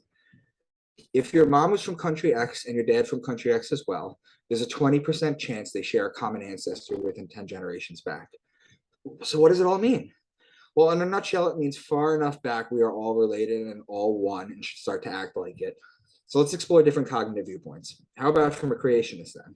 Well, we all came from Adam and Eve, technically Eve from Adam's rib, and even more technically, Adam was made from mud and dirt from the world God created. How about from an evolutionist then? Okay, let's start with the Big Bang. Let alone the fact that all the material came from an infinitesimally small, dense singularity, and no one seems to want to explain where the singularity came from. We'll let that slide. We were all one at one point. How about the idea of source energy then? If our souls are like crumbs of a cookie, the cookie source being source, God, whatever you want to call it, then we're all connected multidimensionally, and upon death, it will be a vibrational change of frequency back to it. Let's try one last one. Aliens placing us here. You would still have to account for the first humans and how we all came about. You don't just magically have a species poof, we're here. Or do you? If so, who created the first test group of people? Secondly, what about the first spirit consciousness of DNA that evolved this level of high thinking? There is a big difference between what I am writing and a monkey who's fed up with people taking pictures of him and throwing shit at him. Well, still though, the point is that at some point things had to come back to a singularity in the sense of one source of point. Humans are so quick to think about the end of the world, things ending, but what they can't do is think about the beginning or if there was something before beginning. This was my first book 10 years ago. It was so close to the ultimate truth. Okay. I wrote this when I was 28 years old, the first book, which I'll get into I'll tell you guys about my books too. Okay. First, we need to define God. Well, the sun tells the hour of the day, the moon tells the day of the month, the zodiac tells the month of the year. I explained this is a perfect calendar. Okay. And it explains 360 days. In fact, the last 5 days, it goes back to a story of Thoth. Okay. The Hermes Trismegistic of Thoth from the Emerald Tablets of Thoth. He gambled with the moon for 1/72nd of her light, and he won. Okay, which means he won 5 days. So that's why we have 365 days instead of 12 months of 30 days. Aside from the fact that DNA is a computer blueprint for life and that we have a perfect calendar in the heavens, in the middle of nowhere in the Milky Way galaxy, there's a perfect calendar for us to figure out. These are fingerprints of God. So now we've defined God as at least existing. But where is God? Well, it must be beyond space and time, beyond the 11 dimensions of string theory. Ask any religious person to define God, and they will tell you that God is infinite. So we have to go on the basis that God exists, okay, based on circumstantial evidence, okay, and that God is infinite. Ask any religious person, they'll tell you that. So, okay, God is infinite. Well, then how can something exist outside of infinity? It can't. See, the biggest lie we've been taught is that we are separate from God, that we should fear it, that we are separate from it. We are actually a part of it. Many of you have children and they are literally half your DNA, so they are a part of you, but you experience them subjectively outside your body. So is with God and us. A piece of God comes down in what we call consciousness into a body, and we feel separate from it. We are all God experiencing itself subjectively. If you are infinite and everything, nothing can exist outside of you, not space, time. So what do you do if you're everything? Well, the only thing you can do is experience yourself. But how do you do that? You need to experience yourself, not knowing that you're experiencing yourself, not knowing that you already know everything. So you trick yourself into thinking you're not God and experience yourself subjectively. We are a species with amnesia living in a simulation. Einstein said about God that he believes in the God of Spinoza. Baruch Spinoza was a thinker who said that God doesn't want you huddled in churches and temples in the cold, praying as loud as you can with others, praying the loudest. Jesus says that those who give for publicity or pray the loudest, they have their reward. That's just a cute way of saying that the adulation and the attention they get, that's their reward. It's not actually the act of what they're doing. So if you pray, pray by yourself. Spinoza's God wants you to go to the mountains and the lake and enjoy what I am created for you and worship that way. The biggest lie that we've ever been collectively taught is that we need to fear and worship. When we are a baby, we are in our mother's womb. The mother, being the supreme being, is aware of the baby. However, the baby is not aware of the mother from its vantage point, as is us with God. We are each a piece of God, unaware of the whole because we're in the middle of it. This is Alan Watts. Jesus Christ knew he was God. So wake up and find out eventually who you really are. In our culture, of course, they'll say you're crazy and you're blasphemous, and they'll either put you in jail or in the nut house, which is pretty much the same thing. However, if you wake up in India and tell your friends and relations, my goodness, I've just discovered that I'm God, they'll just laugh and say, oh, congratulations, at last you found out. Nargis Allegria. To become absolute, you have to accept that you are God, that there is only God. You have to admit that other gods are God, that others are gods too. But if your love does not stretch that far, then you're blinded by your shadow. Don't complain that liberation did not happen yet. Why should freedom reveal itself to someone who refuses to embody love? When you're ready to perceive God in everything, you have opened a gate that opens the possibility of being eaten raw by the absolute. Yes, everything you hate is God, because there is only God. Okay? Anything you think should not be happening is God, because there is only God. Realize that only being God, and it will prevail, first in your experience, then in your collective. Isaiah 45:7, they try and tell you this in the Bible. I, the Lord, form the light and create the darkness. I make the peace and create the evil. I, the Lord, do all these things. Okay? Good does not exist without evil. Okay? The duality is what gives them each their characteristics. Okay? Everything in existence is part of God. Everything. The good, the bad, all of it. Religious people can't admit they are God. Only Jesus and God are God. But how can something exist outside the infinite by their own thoughts? Now, string theory used to be the most cutting edge quantum physics, and it talks of 11 dimensions to make it work. Now, the most cutting edge quantum physics states that the universe is conscious. Well, welcome to the fucking party. Okay, incidentally, Hermes talks about string theory 6,000 years ago. The third Hermetic principle is the principle of vibration. Nothing rests, everything vibrates. You are God experiencing itself through amnesia. The book of Thomas saying 77, split a piece of wood and I am there. Raise up a stone and you will find me. God is everything, the wood, the stone. And now this starts to make sense. Quran 532. That is why we decreed for the children of Israel that whoever kills a soul without it being guilty of manslaughter or corruption on the earth, it is though as he has killed all mankind. And whoever saves a life as though he has saved all mankind. We are all one. We are all God. And this now makes sense too. We are all sharing the same exact consciousness. That is God. Okay? Matthew 25:40. Truly I tell you, whatever you did for one of the least of these brothers and sisters of mine, you did for me. We are all one. This makes sense now. We are all God, therefore we are all infinite and we are eternal. And the problem with the religions that I've been breaking down is that they try and tell you that you are separate from God and that you should fear judgment and punishment. Okay? That's not what we do here. Okay? When you realize you are eternal and you are God, just as the enlightened have realized in the past, you get filled with love. You no longer fear death and you're driven to love one another. Not because of fear or punishment like the religious, but the biggest mystery of life is sitting in front of you in plain sight. The religious texts allude to it, but they never just come out and say it. I'm coming out and saying it. You also have to understand is that when you come to this realization, people, that feeling you get, that some of you will get when you hear this, is the exact same feeling that religious people get when they're saved, which is why it is so hard for them to break away from their dogma. Okay? They are ruled by fear. Okay? They're God-fearing and they are ruled by it. And that's just there's no reason for it. Okay? Nothing exists outside the infinite. Okay? Once they are ruled by fear, this is why it's so hard for them to let go of their holy books as literal text, which brings me to my next point. The Bible is made up of what is known as the 9 sciences. Okay? The scriptures are metaphysical, astrological. We just went over the astrology. Okay? Anatomical. We could talk about the anatomical. You could talk about the 12 disciples, the 12 cranial nerves, the place Jesus is crucified in Golgotha. That's known as the place of the skull, where the 2 hemispheres meet, the pineal gland. You could talk about alchemical. I talked about the white and the red robe. Okay, it's spiritual. It's esoteric. It's mythology too. Okay, the Bible's also etymology. Example, Mount Sinai. Okay, Sinai is a combination of 2 words: Sin, which is Sumerian for moon god, and Ai, which is Sumerian for mountain. It was the mountain of the moon god. Why? Because when Moses went up there, the ancients would see the moon come from behind it, and they thought that's where the moon came from. Okay, we went into Bethlehem. Okay, the Bible is also numerology. Number 3, 12, 33. 33 being the spine, the bones in the spine. Okay, where the Christ rises and it explodes in your pineal gland, causing your resurrection.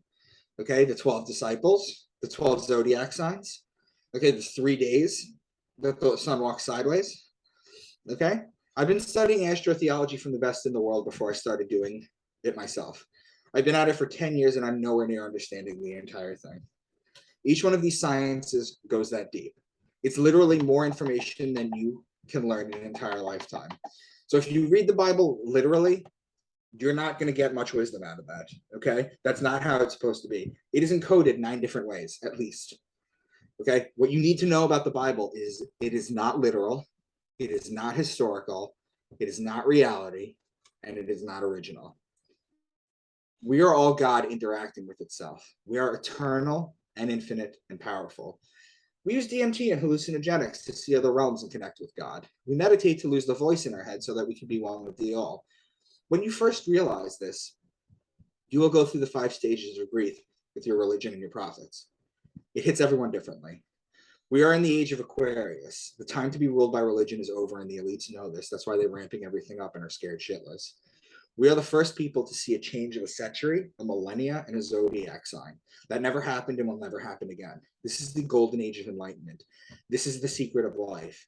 And the meaning of life is to find your gift, because we all have a gift. And the purpose of life is to give that away. Okay? Now, just so that you guys know, these are the books that I've decoded so far. Okay, the book of Matthew, we did that. Revelation, we did that. Enoch, Jubilees, so all the Gnostic texts. Okay. The Book of Mormon, believe it or not, I have a video on that, the same thing. Okay. Now, book's not Bible related. See, if it was just we also did the Quran too, didn't we? Yes, we did.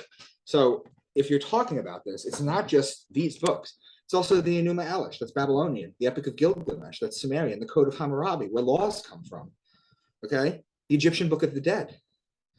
Okay. This astrotheology, this codex that I gave you, okay, the words that I gave you, the codex that fit with each sign, that breaks everything down.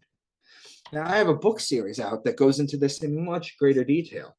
Topics I discuss in the book series are gematria, etymology, numerology, astronomy, astrology, astrotheology, out-of-body experiences, the Akashic records, symbology, remote viewing, religious secrets, capstones of the pyramids, mystery school channelers, near-death experiences, DMT monitoring, lucid dreaming, acoustic levitation, physics and quantum physics, psychotherapy, psychology, spiritual guides, and shared dreaming, crystal technology, conspiracies that not many people know about, corruption, secret societies.